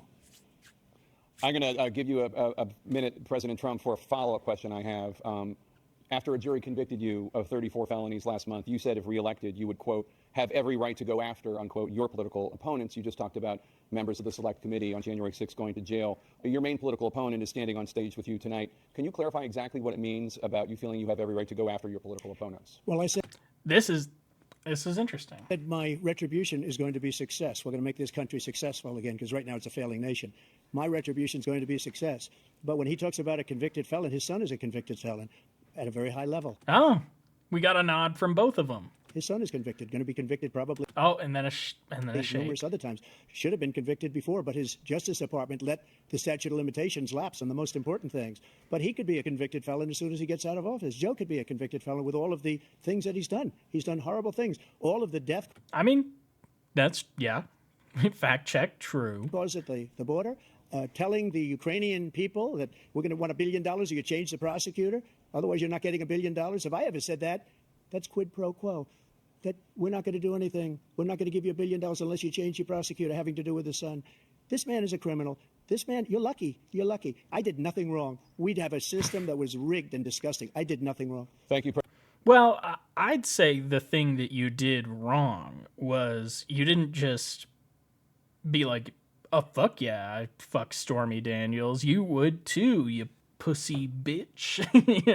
You know, that would have been the Trump response. I mean, obviously, clean it up a little for the...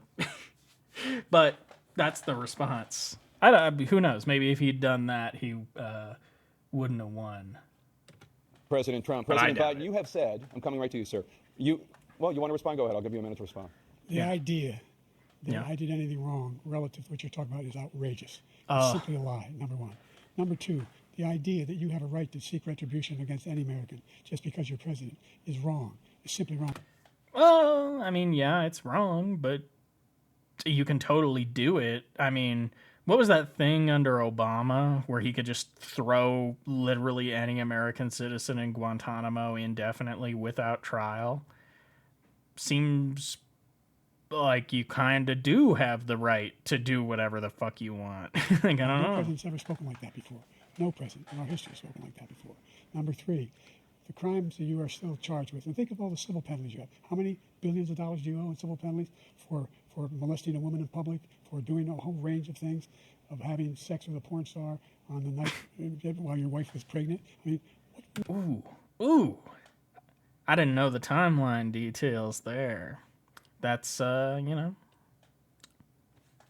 cool. Neat. what are you talking about? You have the morals of an alley cat. Oh my God. You know what? He just said that.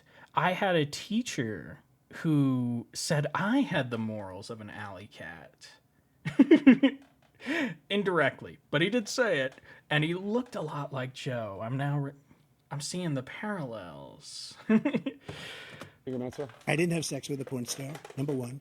Number two, that would Why would you? You know what? I shouldn't be complaining. I want him to lose. was a case that was started and moved. They moved a high-ranking official, a DOJ, into the Manhattan DA's office to start that case. That case is going to be appealed and won. We had a very I mean, maybe. terrible judge, a horrible judge, Democrat. The I thought that Trump appointed the judge. prosecutor were all high-ranking Democrats, appointed people. Although, who knows? He has so many cases going on right now. Which one is he even talking about? And both the civil and the criminal. He basically went after his political opponent because he thought it was going to damage me. But when the public found out about these cases, because they understand it better than he does, he has no idea what these cases are. I mean, I'm pretty sure he wants the public to know about these cases. But when they found out about these cases, you know what they did? My poll numbers went up, way up. You know that because you're reporting it. And we took in more money in the last 2 weeks than we've ever taken in the history of any campaign. I don't think any campaign has ever taken. Hundreds of millions of dollars came pouring in because the public knows it's a scam, and it's a guy that's after his political opponent because he can't win fair and square. Thank you, President Trump. President Biden, you have said, quote, Donald Trump and his MAGA Republicans are determined to destroy American democracy. Do you believe that the tens of millions of Americans I said I would stop using the camera as a mirror, and I'm still doing it. who are likely to vote for President Trump will be voting against American democracy? The more they know about what he's done, yes, the more they know about what he's done. And there's a lot more coming. He's got a lot of cases down the road coming around. He's got a whole range of issues he has to face. I don't know what the juries will do, but I do know he has a real problem. And so the fact that, could you ever think you hear any president say that I'm going to seek retribution? Do you ever hear any president say that I thought Hitler had some good ideas? What got me involved to run the first place? Yeah, he did say that, didn't he? Decided in Iraq because of Iraq. I said I wasn't going to run again until I saw what happened in Charlottesville, Virginia. People coming out of the woods carrying swastikas on torches, and singing the same anti-Semitic bile they sang when back in Germany. And the young woman got killed. I spoke to the mother, and they asked him. They said, "What do you think of those people? The ones who got killed, the one who tried to stop it, and the ones he said, I think they're fine people on both sides." What American president would ever say? Nazis coming out of fields carrying torches, singing the same anti-Semitic bile, carrying swastikas. We're fine people. And this is the guy who says Hitler's done some good things. I'd like to know what they are. The good things Hitler's done, that's what he said. This guy has no sense of American democracy. President Trump. Jake, both of you know that story has been totally wiped out because when you see the sentence, it said 100% exoneration on that. So he just keeps it going. He says he ran because of Charlottesville. He didn't run because of Charlottesville. He ran because it was his last chance. He's not equipped to be president. You know it, and I know it. It's ridiculous. We have a debate. We're trying to justify his presidency. His presidency, he's without question, the worst presidency in the history of our country. We shouldn't be having. Yeah, that's no.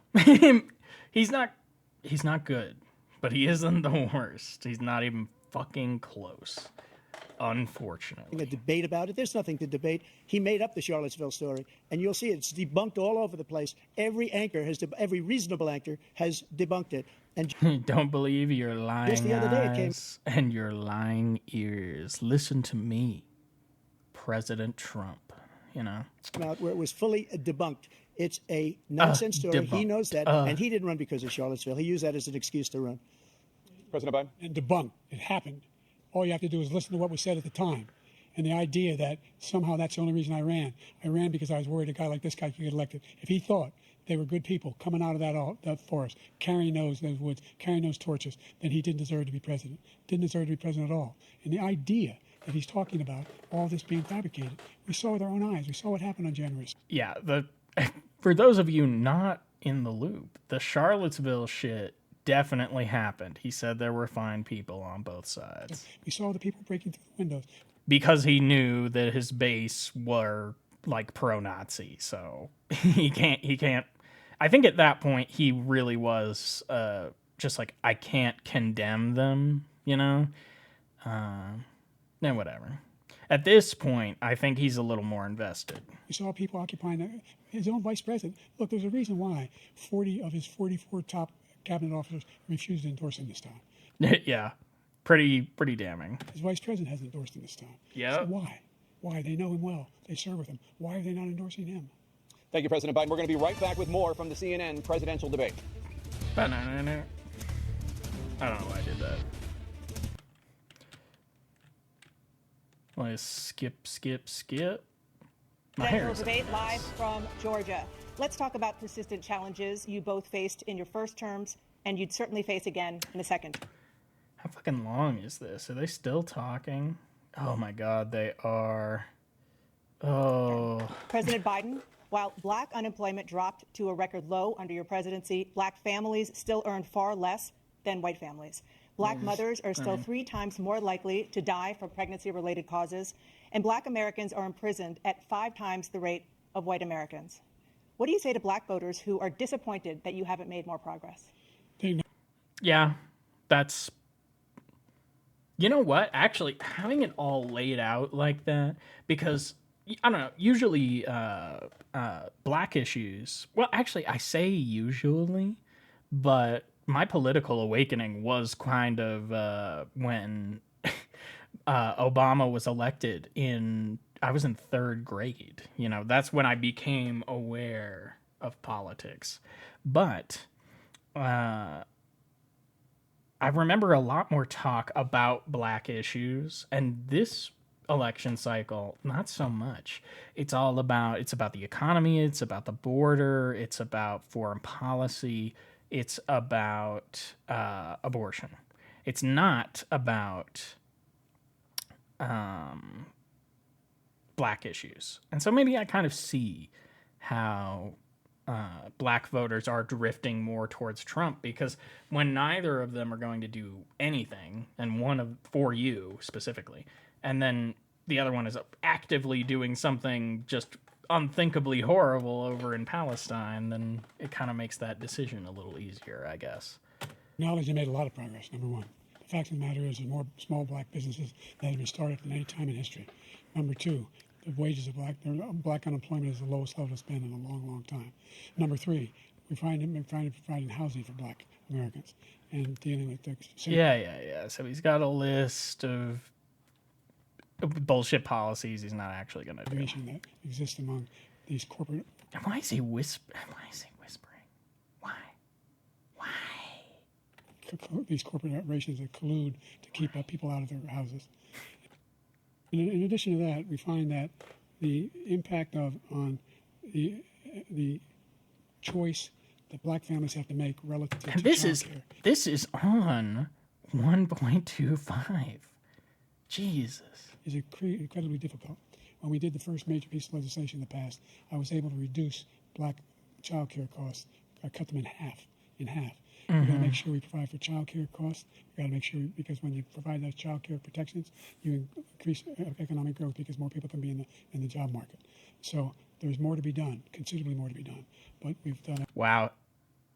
God, I'm so fucking hot. I just want it to be over. So far, and I'm not I just want it all to be over. nothing they know. You have 49 seconds left. What do you say to black voters who are disappointed with the progress so far? Yeah. Thank you. Oh my God. I was feeling a little self-conscious. I'm supposed to be a commentator. I'm supposed to talk over the bullshit.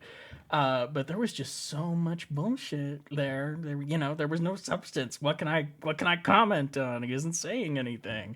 And then the moderator to the rescue. All right, Joe, I'm just going to repeat my fucking question because you ducked it entirely. What are you going to do for black people? I say I don't blame them for being disappointed. Inflation is still hurting them badly. Okay, but when you're talking about inflation generally, now everything's, and you know what? No. I'm being unfair to Biden here. He did say that people were still struggling. I guess I'm just extra sensitive because, you know. For example, I provided for the idea that any black family, first-time home buyer, should get a $10,000 tax credit to be able to buy their first home so they can get started. I made sure that we're in a situation where all those black families and those black individuals who provide. I mean, okay, so you need like $100K income to justify buying a house in the current market. So if you're a black family who has a $90K income, that could make the difference. But they're not really the ones who are super in need of help right now. You know, it's more the people making like 40 and under that need help. They had to take out student loans that were ballooning. I mean, we all need more help, but especially like the poorer you are, the more help you need. That if they were engaged in nursing, doctor, and anything having to do with volunteerism, if they paid their bills for 10 years on their student debt, all the rest is forgiven after 10 years. Millions have benefited from that. Okay, yeah, but that's good. And we're going to do a whole lot more. See, the problem with Biden is that he's done good things and he's done horrific things. And so it's like he kind of comes out as like a gray wash. I mean, gray is the color that I associate most with Biden. For black families. Thank you, President Trump. And he caused the inflation. He's blaming inflation, and he's right. It's been very bad. Did he did not cause the inflation. He did not do enough to prevent it from getting out of control. He caused the inflation, and it's killing black families and Hispanic families and just about everybody. It's killing people. They can't buy groceries anymore. They can't. You look at the cost of food where it's doubled and tripled and quadrupled. They can't I don't know live. about that. They're not living anymore. He caused this inflation. I gave him a country with essentially no inflation. It was perfect. It was so good. All he had to do is leave it alone. Yeah. He destroyed it with his Green New Scam and all of the other. Green New Scam. Where is that Green New Scam? I don't remember them passing the Green New Scam. I'm a big supporter of Green New Scam, but I don't remember us passing it. Is the craziest thing. It's money that's being thrown out the window. He caused inflation. As sure as you're sitting there, the fact is that his big kill on the black people is the millions of people that he's allowed to come in through the border. They're taking black jobs now, and it could be 18. They're taking black jobs. Okay. It could be 19 and even 20 million people. They're taking. You know, that's true. Anti-immigrant sentiment is not unheard of in the black community. Black jobs, and they're taking Hispanic jobs. Another reason why they might prefer Trump. Although Biden is also super hard on the border. And you haven't seen it yet, but you're going to see something that's going to be the worst in our history. Thank you. President Biden? There was no inflation when I became president. You know why? The economy was flat on its back. 15% unemployment. He decimated the economy, absolutely decimated the economy. That's why there was no inflation at the time. There were no jobs. We provided thousands of millions of jobs for individuals who are in all communities, including minority communities. We made sure that they have health insurance. We have covered with the ACA. Yeah, well, they're both leaving out that there was like a global pandemic beyond their control. I mean, that is kind of the point of a president, right? From a personal position, you want to become president and be in control and be powerful. And then from a communal perspective, everyone looks up at the president. Oh, look at this, center of power. They control the fate of our country. But not really.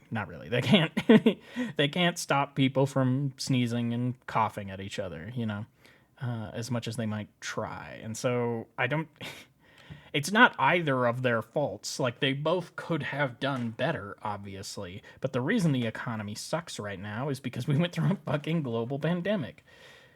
I don't know why that's off the table as far as discussion goes. It has increased. I made sure that there are $8,000 per person in a family to get written off for health care. But this guy wants to eliminate that. They tried 50 times. I'm sorry, but if you have a kid with cancer, that's literally nothing. That's nothing. times he wants to get rid of the ACA again, and they're going to try again if they win. You find ourselves in a position where the idea that we're not doing any, we put more police on the street than any administration has. He wants to cut the cops. We're providing for equity and making sure people have a shot to make it. There's a lot going on, but in inflation, he caused it by his tremendous malfeasance in the way he handled the pandemic. Thank you. Another persistent challenge is the climate crisis. 2023 was the hottest year in recorded history, and communities across the country are confronting the devastating effects of extreme heat, intensifying wildfires, stronger hurricanes, and rising sea levels. Former President Trump, you've vowed to end your opponent's climate initiatives, but will you take any action as president to slow the climate crisis? All right. I'm stewing in my balls sweat because for some fucking reason it's like in the 70s in my goddamn apartment. And so I've got climate on the brain. Let's do it. Let me just go back to what he said about the police. Yeah. How close the police are to him. Almost every police group in the nation from Yeah, every yeah, state is supporting Donald J. Trump. I don't Almost doubt every police group. And what he's done to the black population is horrible, including the fact that for 10 years he called them super predators. We can't, in the 1990s, we can't forget Yeah, that's true. that. Super predators was his name, and Yeah. he called it to him. Super predators. And he was talking about black people. Like, don't let Joe fool you. And they've taken great offense at it, and now they see it happening. But when they see what I did for criminal justice reform and for the historically black colleges and universities, where I funded them and got them all funded, and the opportunity zones with Tim, as you know, Tim Scott was incredible. He did a great job, great senator from South Carolina. He came to me with the idea, and it was a great idea. It's one of the most successful economic development acts ever in the country. I want to opportunity hear. zones. And the biggest I want to hear you fucking deny the climate. Come on. beneficiary are blacks, and that's why Oh, we have the best numbers with them in maybe ever. They're saying ever. I read this morning where ever the best Yeah, numbers. that's true. He's lost much of the black population because he's done a horrible job Much. for black people. He's also done a horrible job for much. Some. Hispanics. But wait till you see these millions of people pouring into our country, and they're going to take the jobs, and it's already started, and you haven't seen anything yet. It's a disaster. You've 38 seconds left. President Trump, will you take any action as president to slow the climate crisis? So I want absolutely immaculate clean water, and I want absolutely clean air, and we had it. So, no. What? No. Absolutely clean air, absolutely clean water. So basic conservation, but no actual environmental policies. We had H2O. And he doesn't mean it either. He fucking he'll dump nuclear waste into the Mississippi. He doesn't give a shit. We had the best numbers ever, and we were using all forms of energy, all forms, everything. Yeah. And yet, I mean, we are now. during my 4 years, I had the best environmental numbers ever. And my top environmental people gave me that statistic just before I walked on the stage, actually. I don't know where the hell he's been. Yeah, what's the statistic? You didn't even give a statistic. They gave me this statistic right before I walked on stage. Proceeds without a statistic. Anything he said is true. I've passed the most extensive climate change legislation in history. We find In the history of the United States, I'm sure there are countries who have done a lot fucking better than that. That stupid Build Back ourselves, and by Better the way, black bill. colleges. I came up with $50 billion for Bullshit is HBCUs, what it historic is. black universities and colleges. Sorry, I'm just disappointed with Biden's climate bill. It's necessary and it is helpful. I've seen some people say that it's just a nothing, and it's true that it is woefully inadequate. But it is a step in the right direction. Because they don't have the kind of contributors that they have to build these laboratories and the like. Any black student is capable in college of doing any white student can do. They just don't have the money, but now they'll be able to get those jobs in high tech. We're in a situation where the idea that he is claiming to have done something that had the cleanest water, The way he says water, he hadn't done a damn thing for the environment. He out of the Yeah. Paris Peace Accord. so true. I mean, no, he didn't pull out of the Paris Peace Accords. He called out of the Paris Climate Accords. But yes. Climate Accord. Although the Paris Climate Accords were just like, I don't even know what they were supposed to be. They're so fucking stupid. God, I want to eat. I'm hungry. I got a little bit of chocolate over here, I guess. I immediately joined it because if we reach 1.5 degrees Celsius at any one point, there's no way back. The only existential threat to humanity is climate change, and he didn't do a damn thing about it. He wants to undo all that I've done. The Paris Accord was going to cost us $1 trillion, and China nothing, and Russia nothing, and India nothing. It was a ripoff of the United States. And I ended it because I didn't want to waste that money because they treat us horribly. We were the only ones. It was costing us money. Nobody else was paying into it. And it was a disaster. But everything that he said just now, I'll give you an example. I heard him say before insulin. I'm the one that got the insulin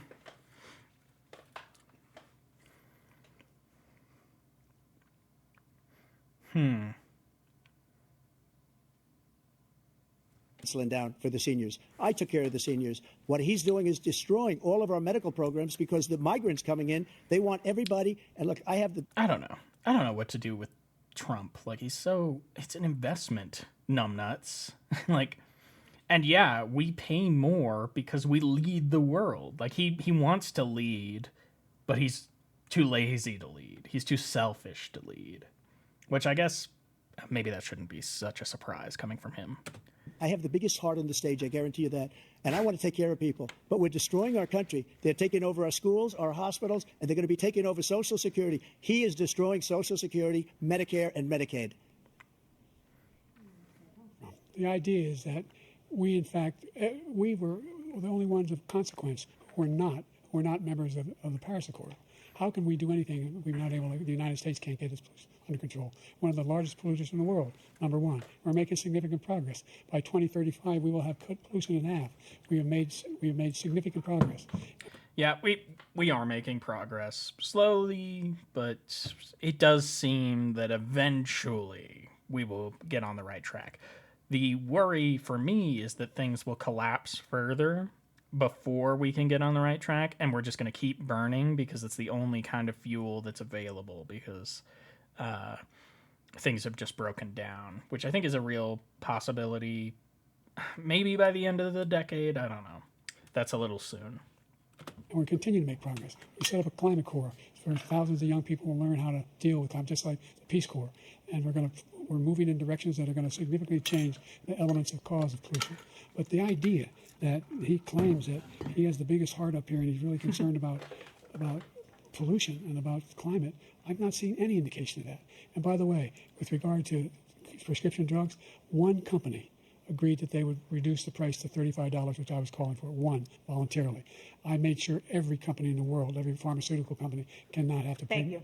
And by the way, okay, that is a big, meaningful distinction, if that is true. I don't remember the details. So every day, millions of Americans struggle just to make ends meet. For many older Americans, Social Security provides a critical lifeline. Yeah. President Biden, if nothing is done to Social Security, seniors will see their benefits cut in just over 10 years. Will you name tonight one specific step that you're willing to take to keep Social Security solvent? yes, make the very wealthy begin to pay their fair share. Boom. Right now, everybody making under $170,000 pays 6% of their income, of their paycheck, every single time they get a paycheck from the time of the first one they get when they're 18 years old. The idea that they're going to, I'm proposing that the millionaires pay 1%. 1%. So no one I would not raise the cost of Social Security for anybody under $400,000. After that, I began to make the wealthy begin to pay their fair share by increasing from 1% beyond to be able to guarantee the program for life. I mean, yeah, that seems So you doable. still have 82 seconds left. Are there any other measures that you think He that would be shouldn't have able to help? He shouldn't have said for life. He should have said in perpetuity. Is this shit it's still fucking Keep Social God. You know, I hope you guys know, it's more fun to make this for you than it is to, or it's more fun to watch than to make. Security solvent, or is that one enough? Well, no, that one enough will keep it solvent. But the biggest thing will do it if we defeat this man, because he wants to get rid of Social Security. He thinks there's plenty to cut in Social Security. He wants to cut Social Security and Medicare, both times. And and if you look at the program put forward by the House Republican caucus that I believe supports, is in fact want to cut it as well. The idea that we don't need to protect our seniors is ridiculous. And by the way, the American public has greater health care coverage today than ever before. And under the ACA, as I said, you're in a circumstance where 400,000 people 40 million people would not have insurance because they have a pre-existing condition. Only thing that allows them to have that insurance is the fact that they, in fact, are part of the ACA. And by the way, the other thing is, we're in a situation where we talk about education for black communities. I've raised the amount of money for Pell Grants for another $8,000. So anybody making under $70,000 a year is going to be able to get $15,000. Jesus Christ. Like, was Biden ever a smoker? Like, what is the deal? Towards the tuition. He just doesn't know what he's talking about.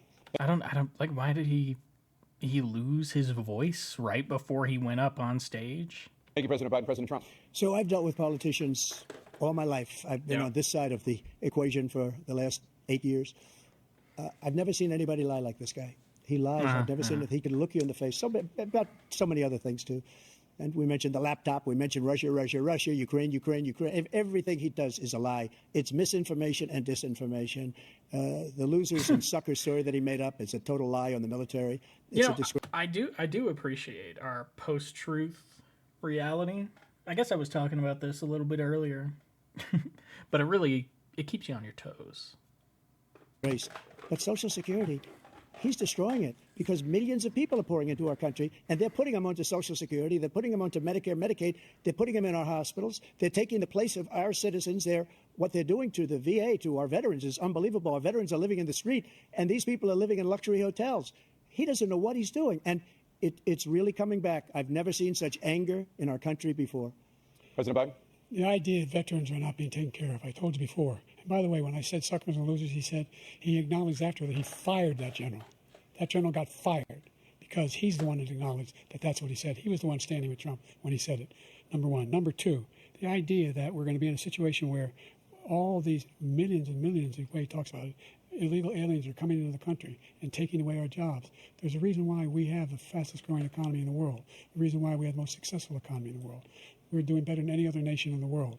And by the way, those 15 Nobel laureates he talked about being phony, those 15 Nobel laureates, economists, they all said that if Trump is reelected, we're likely to have a recession and inflation is going to increasingly go up. And by the way, worst president in history, 159 presidential scholars voted him the worst president in the history of the United States of America. That's... I don't know. I think that unless he wins again and does some truly horrific shit, which is his intent, he can't beat Andrew Jackson. I mean, come on. He's like our Hitler. President Biden, thank you so much. Let's turn to the cost of child care, which many American families struggle to afford. President Trump, both you and President... I don't know if you know any Cherokee, but they're still upset. They're pretty horrible shit. I mean, I don't know. It seems like those historians are maybe... I mean, Trump never outright fucking just ignored the Supreme Court either. Like, Jackson... 99 times out of 100, like, fuck. You know, I think Trump has the potential to be worse than Jackson, certainly. Is he right now? No. President Biden have tried to address this issue, but the average cost of child care in this country has risen to more than $11,000 a year per child. For many families, the cost of child care for 2 children is more than their rent. In your second term, what would you do to make child care more affordable? Just to go back, the general...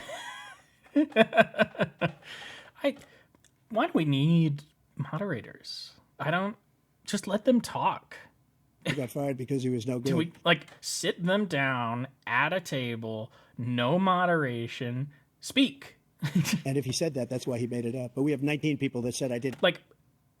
I don't know. Is it not kind of strange that we, as the voters, don't get to see the two candidates just talk to each other? It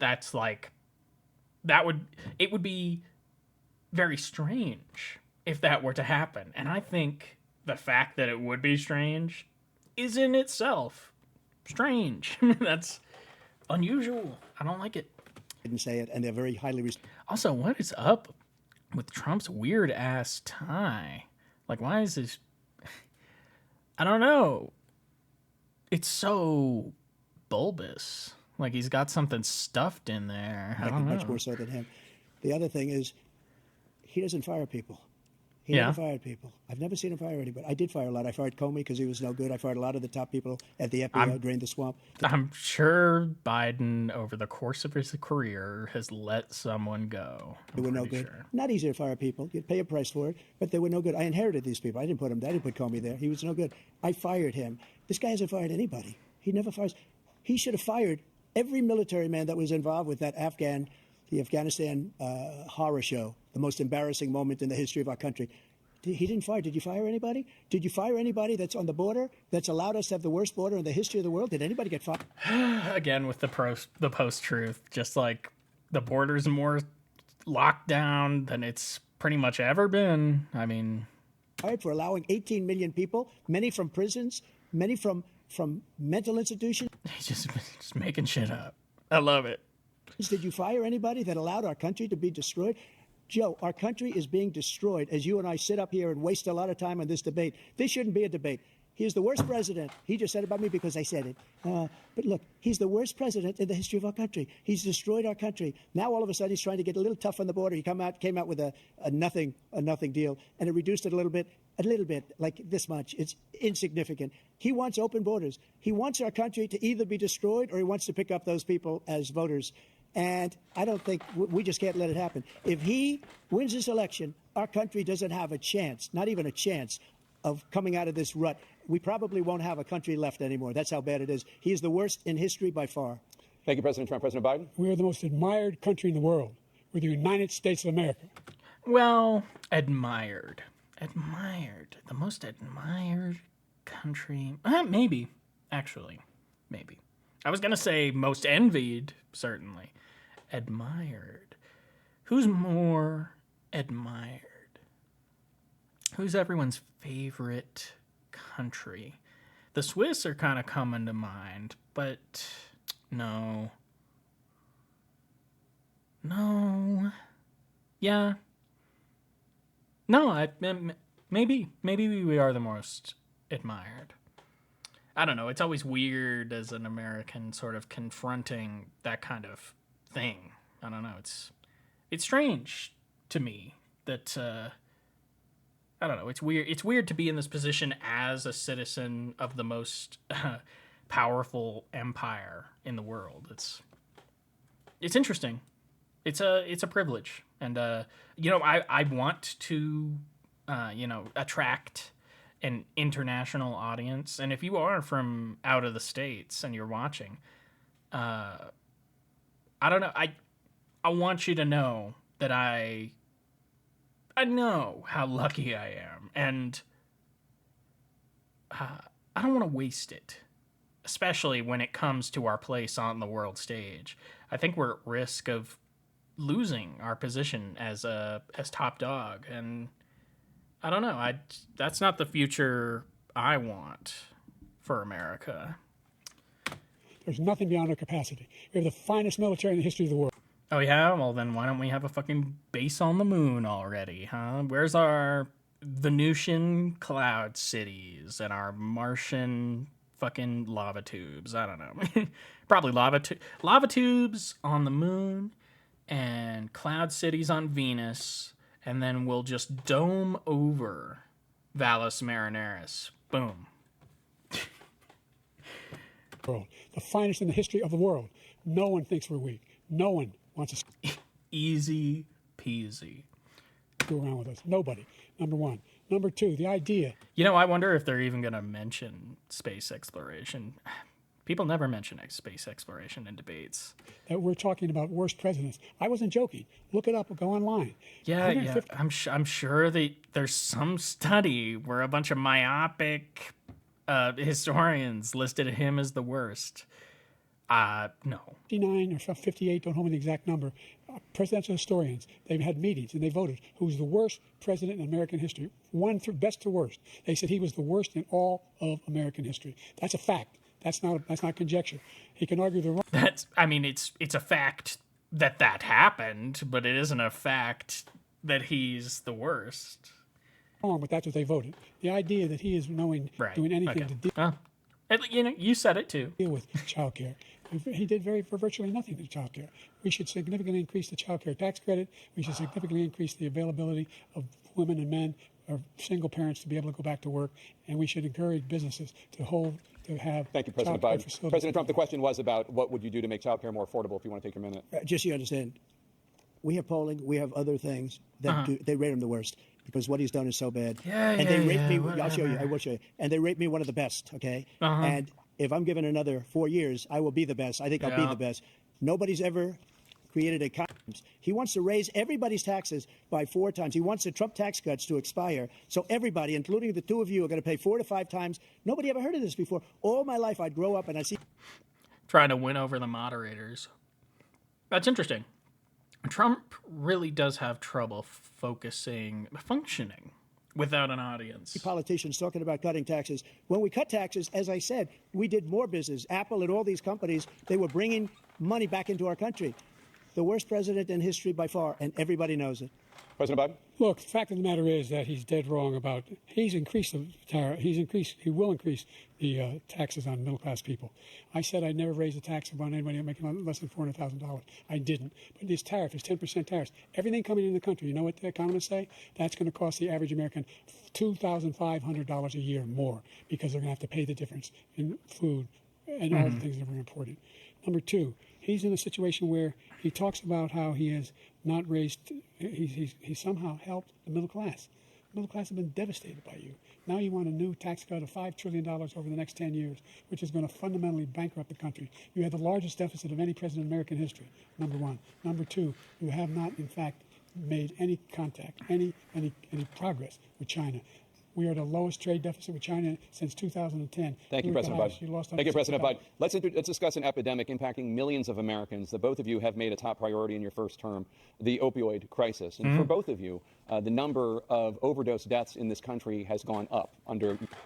Now, this is an issue that hasn't personally affected me. I guess, I don't know, my family just aren't the type to take.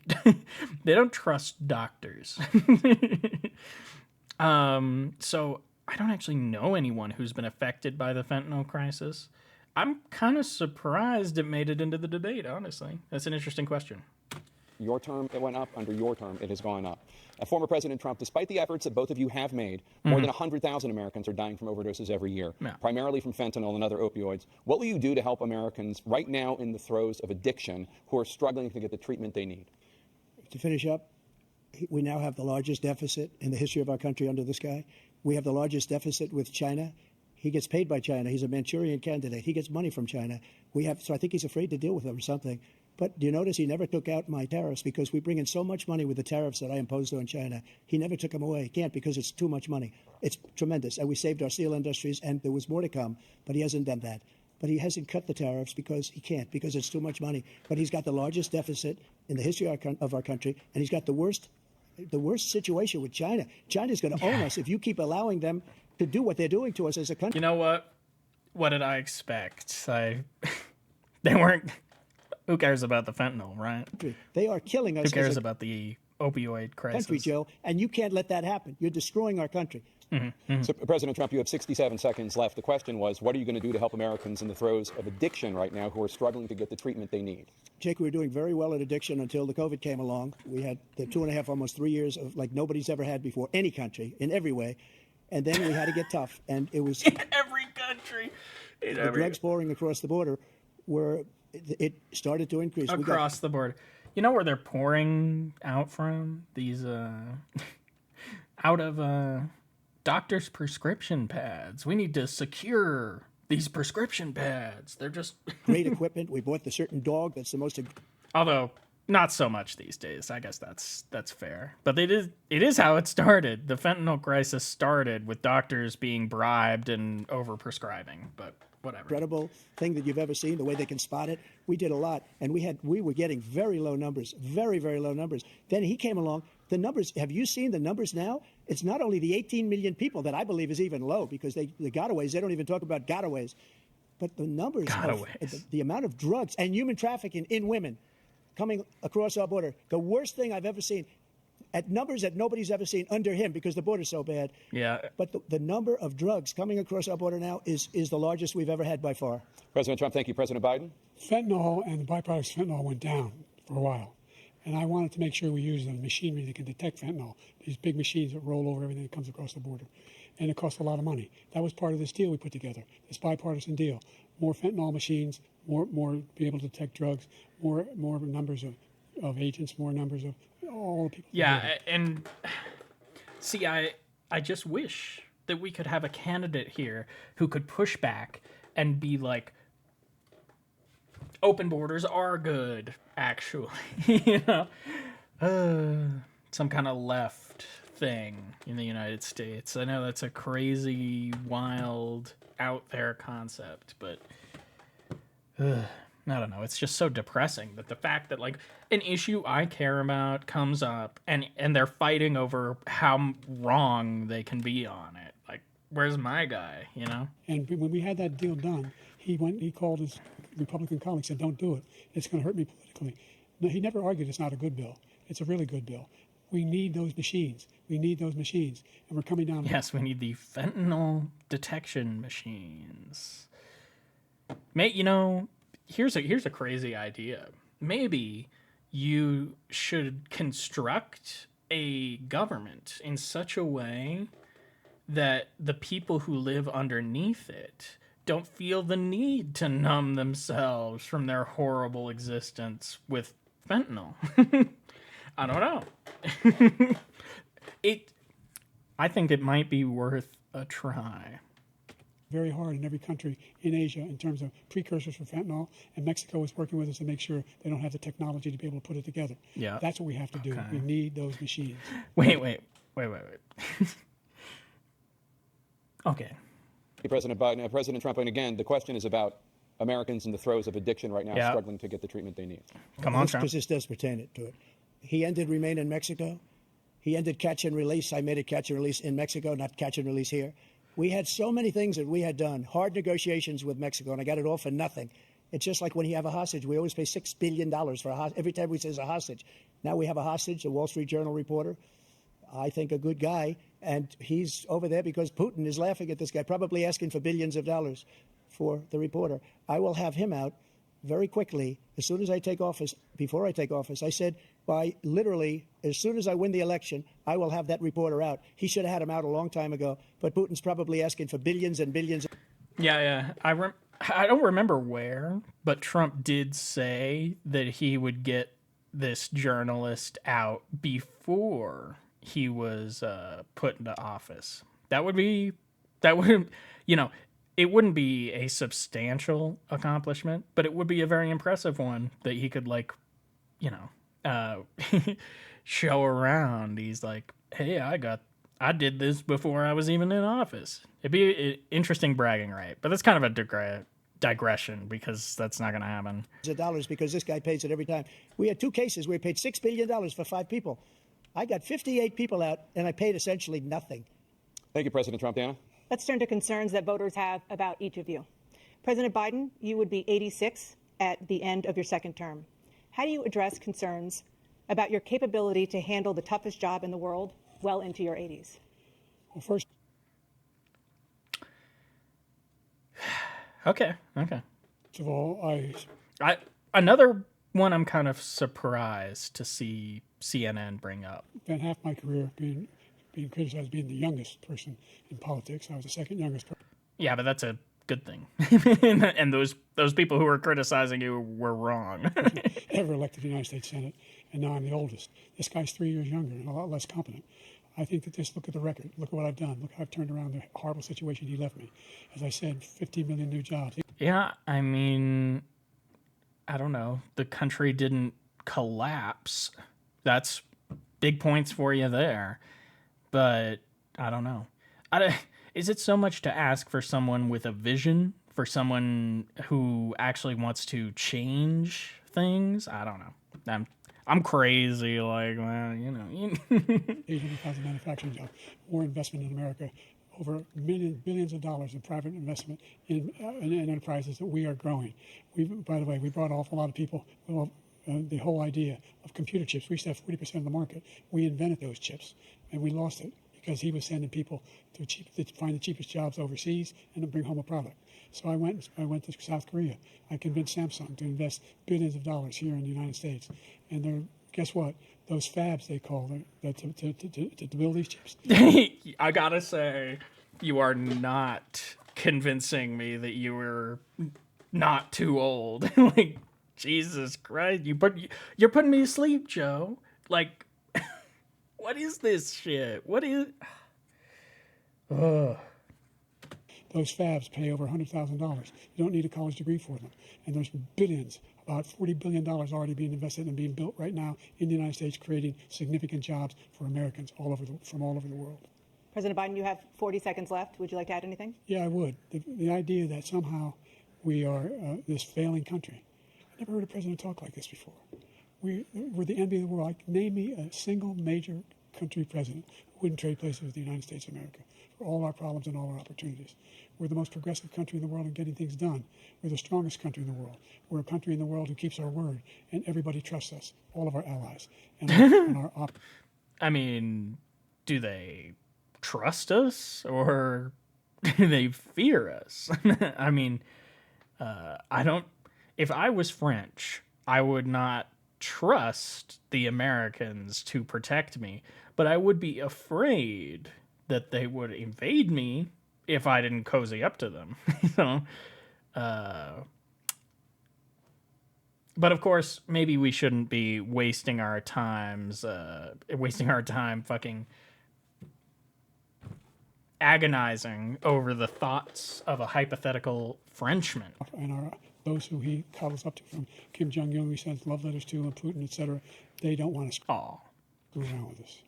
Thank you. I do miss the Trump Kim Jong-un puppy love.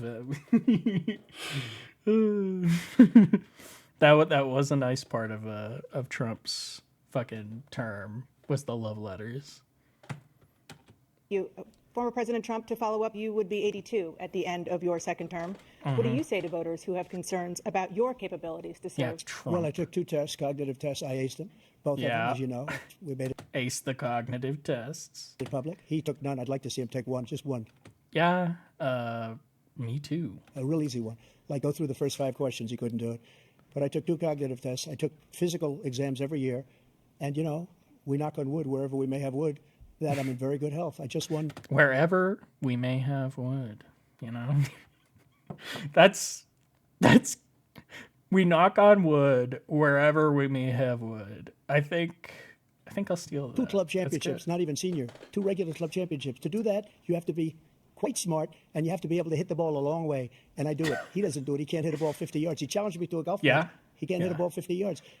I think I'm in very good shape. I feel that I'm as in good a shape as 50 yards, kind of a long way to throw a ball. I was 25, 30 years ago. Actually, I'm probably a little bit lighter, but I'm in as good a shape as I was years ago. I feel very good. I feel the same. But I was willing to take a cognitive test. And you know what? If I didn't do well, I aced him. Dr. Ronnie Jackson, who's a great guy when he was White House doctor. And then I took another one, a similar one. And one of them said they'd never seen anybody ace him. Thank you. President Biden?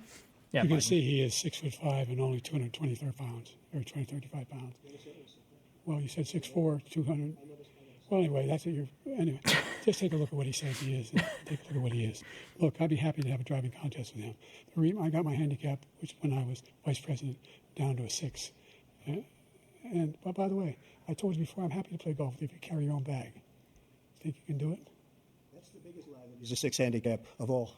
I was an 8 handicap. Yeah. 8. But I have, how many? I've seen you swing. I know you swing. Hey, let's not act like Are they arguing about golf?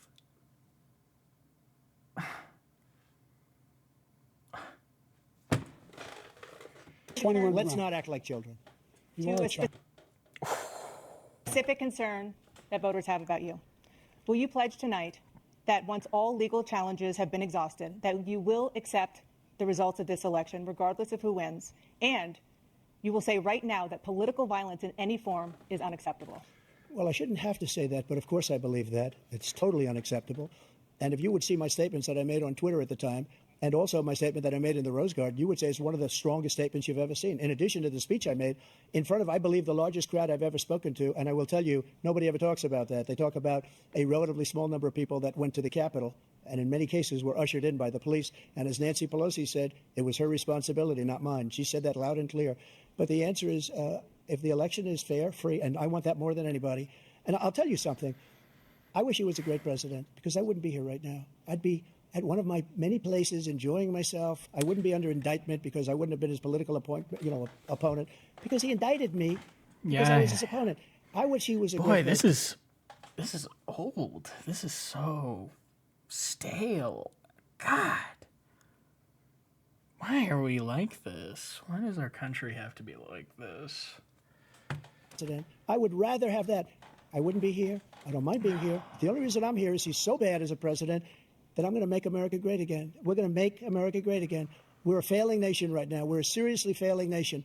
And we're failing. Let's hope that this is the next commercial break is the last commercial break. Nation because of him. His policies are so bad. His military policies are insane. They're insane. These are wars that will never end with him. He will drive us into World War III, and we're closer to World War. You know, that is a fair point. Now, I don't think that Trump is right that Putin wouldn't have invaded Ukraine, but I do think that Joe is slowly moving us toward World War III. I think he's doing that by supporting the Israelis, and I think he's doing that by refusing to support Ukraine with what is necessary to win the war. War III than anybody can imagine. We are very, very close to World War III, and he's driving us there. And Kim Jong-un... It certainly feels that way. It certainly feels like World War III is on the... You know, if you look at the thumbnail for this video, Taiwan is like the big future thing. I think that whoever wins this, their administration will be dealing with the Taiwan question. I see that happening inside of the next cycle. So I could be wrong. But I would be very surprised if something went down with Taiwan and China after 2028. And President Xi of China, Kim Jong-un of North Korea, all of these, Putin, they don't respect him. They don't fear him. They have nothing going with this gentleman, and he's going to drive us into World War III. You want a World War III, let him follow and win, and let Putin say, do what you want, NATO. Just do what you want. There's a thing called Article 5. An attack on one is an attack on all, and required response. The idea, I can't think of a single major leader in the world who wouldn't trade places with the job I've done and what they've done. Because we are a powerful nation. We have wonderful people. It's because of the people, not me. It's because of the American people. They're capable of anything. They step up when they're needed. And right now, we're needed. We're needed to protect the world because our own safety is at stake. And again, you want to have a war, just let Putin go ahead and take Kyiv, make sure they move on, see what happens in Poland, Hungary, and other places along that border. Then you have a war. President Trump, as I come back to you for a follow-up, the question was, will you accept the results of this election, regardless of who wins? Okay. I didn't say anything while he was talking because I wanted to see if they were going to let it slide. Finish what he said, if I might. Russia, they took a lot of land from Bush. Yep. They took a lot of land from Obama and Biden. Mm-hmm. They took no land, nothing from Trump, nothing. He knew not to do it. He's not going to play games with me. He knew that. I got along with him very well, but he knew not to play games. He took nothing from me. But now he's going to take the whole thing from this man right here. That's a war that should have never started. It would have never. I severely doubt that Russia will ever, in the near future, within a decade, will control Ukraine. Outright. Started ever with me. And he's going to take Ukraine. And, you asked me a question before, would you do this? He's got us in such a bad position right now with Ukraine and Russia. Because Ukraine's not winning that war. He said, I will never settle until such time. They're running out of people. They're running out of soldiers. They've lost so many people. It's so sad. Yeah.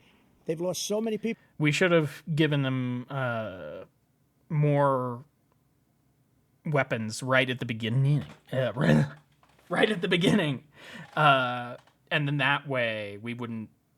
Potentially, they could have done more about this situation, we wouldn't be stuck in this stalemate, in this grinding, fighting over an inch, you know? People, and they've lost those gorgeous cities with the golden domes that are 1,000 years old, all because of him and stupid decisions. Russia would have never attacked if I were President Trump, president. the question was, will you accept the results of the election, regardless of who wins? Yes or no, please. If it's a fair and legal and good Yeah. election, absolutely. If. I would have much rather accepted these, but the fraud and everything else was ridiculous. And if you want, we'll have a news conference on it in a week, or we'll have another one of these in a week. But I will absolutely, there's nothing I'd rather do. It would be much easier for me to do that than I'm running again. I wasn't really going to run until I saw the horrible job he did. Yeah, well, you weren't going to run until you got into legal trouble and realized that your only path forward in your life was to win the presidency because you fucked up that bad that that's the only fix. Then yeah, I'm sure you didn't want to run. You didn't seem to enjoy your first term at all. To me, it didn't seem like you wanted to win.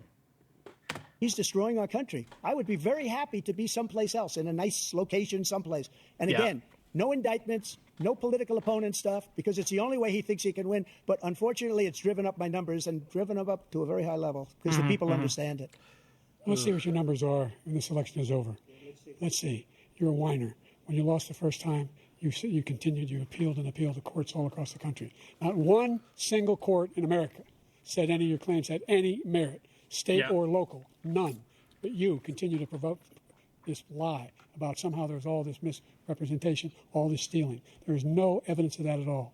And I tell you what, I doubt whether you'll accept it because you're such a whiner. The idea, You know, this is a good line. if you lose again, you accept. It comes off strong. It's he is a whiner. He is a whiny little bitch, and Biden's right to point that out. Anything. You can't stand the loss. Something snapped in you when you lost the last time. Yeah. Well, no, nothing snapped. If anything ever snapped in in Trump, in regards to that, it happened when he was very, very, very young. He's been right been back. this way forever. All right, be With right more back. from this. God, I really hate my hair. I don't know. I know you guys are gonna tell me. I was like, oh, it looks great. Whatever. Go fuck yourselves. You don't know what it can look like. It could be so beautiful. You'd break down and cry, I swear. If only you saw. It is now time for the candidates to deliver their closing statement. You know what? Actually, I'm so glad this is closing statements, and I'm so glad that I didn't finish talking because I was going to rhyme. As predetermined Let's by not. a coin toss, we're going to begin with you, President Biden. You have 2 minutes. Yeah, Biden. We've made significant progress from the debacle that was left by President Trump in his last term. We find ourselves in a situation where, number one, we have to make sure that we have a fair tax system. I ask anyone Yeah. out there in the audience, or anyone out watching this debate, do you think the tax system is fair? The fact is that I said nobody even making under $400,000 had a single penny increase in their taxes, and will not. And if I believe, I think that will be the case again. But this guy has increased your taxes because of the deficit. Number one, he's increased inflation because of the debacle he left after the way he handled the pandemic, and he finds himself in a position where he now wants to tax you more by putting a 10% tariff on everything that comes into the United States of America. What I did, when, for example, he wants to get rid of the ability of Medicare for us to be able to negotiate drug prices with the big pharma companies. Well, guess what? We got it down to God, Joe, you're so fucking old. $35 for insulin instead of $400. No more than $2,000 for every senior, no matter how much prescription they need. You know what that did? That reduced. You know what? Fuck this. Closing statements. I don't need to hear you, Joe. You're uninspired.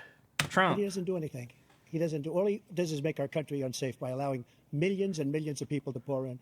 Our military doesn't. So we're always reverting back to the border, which is, respect it. you know, no mentions of critical race theory or queer people in this debate.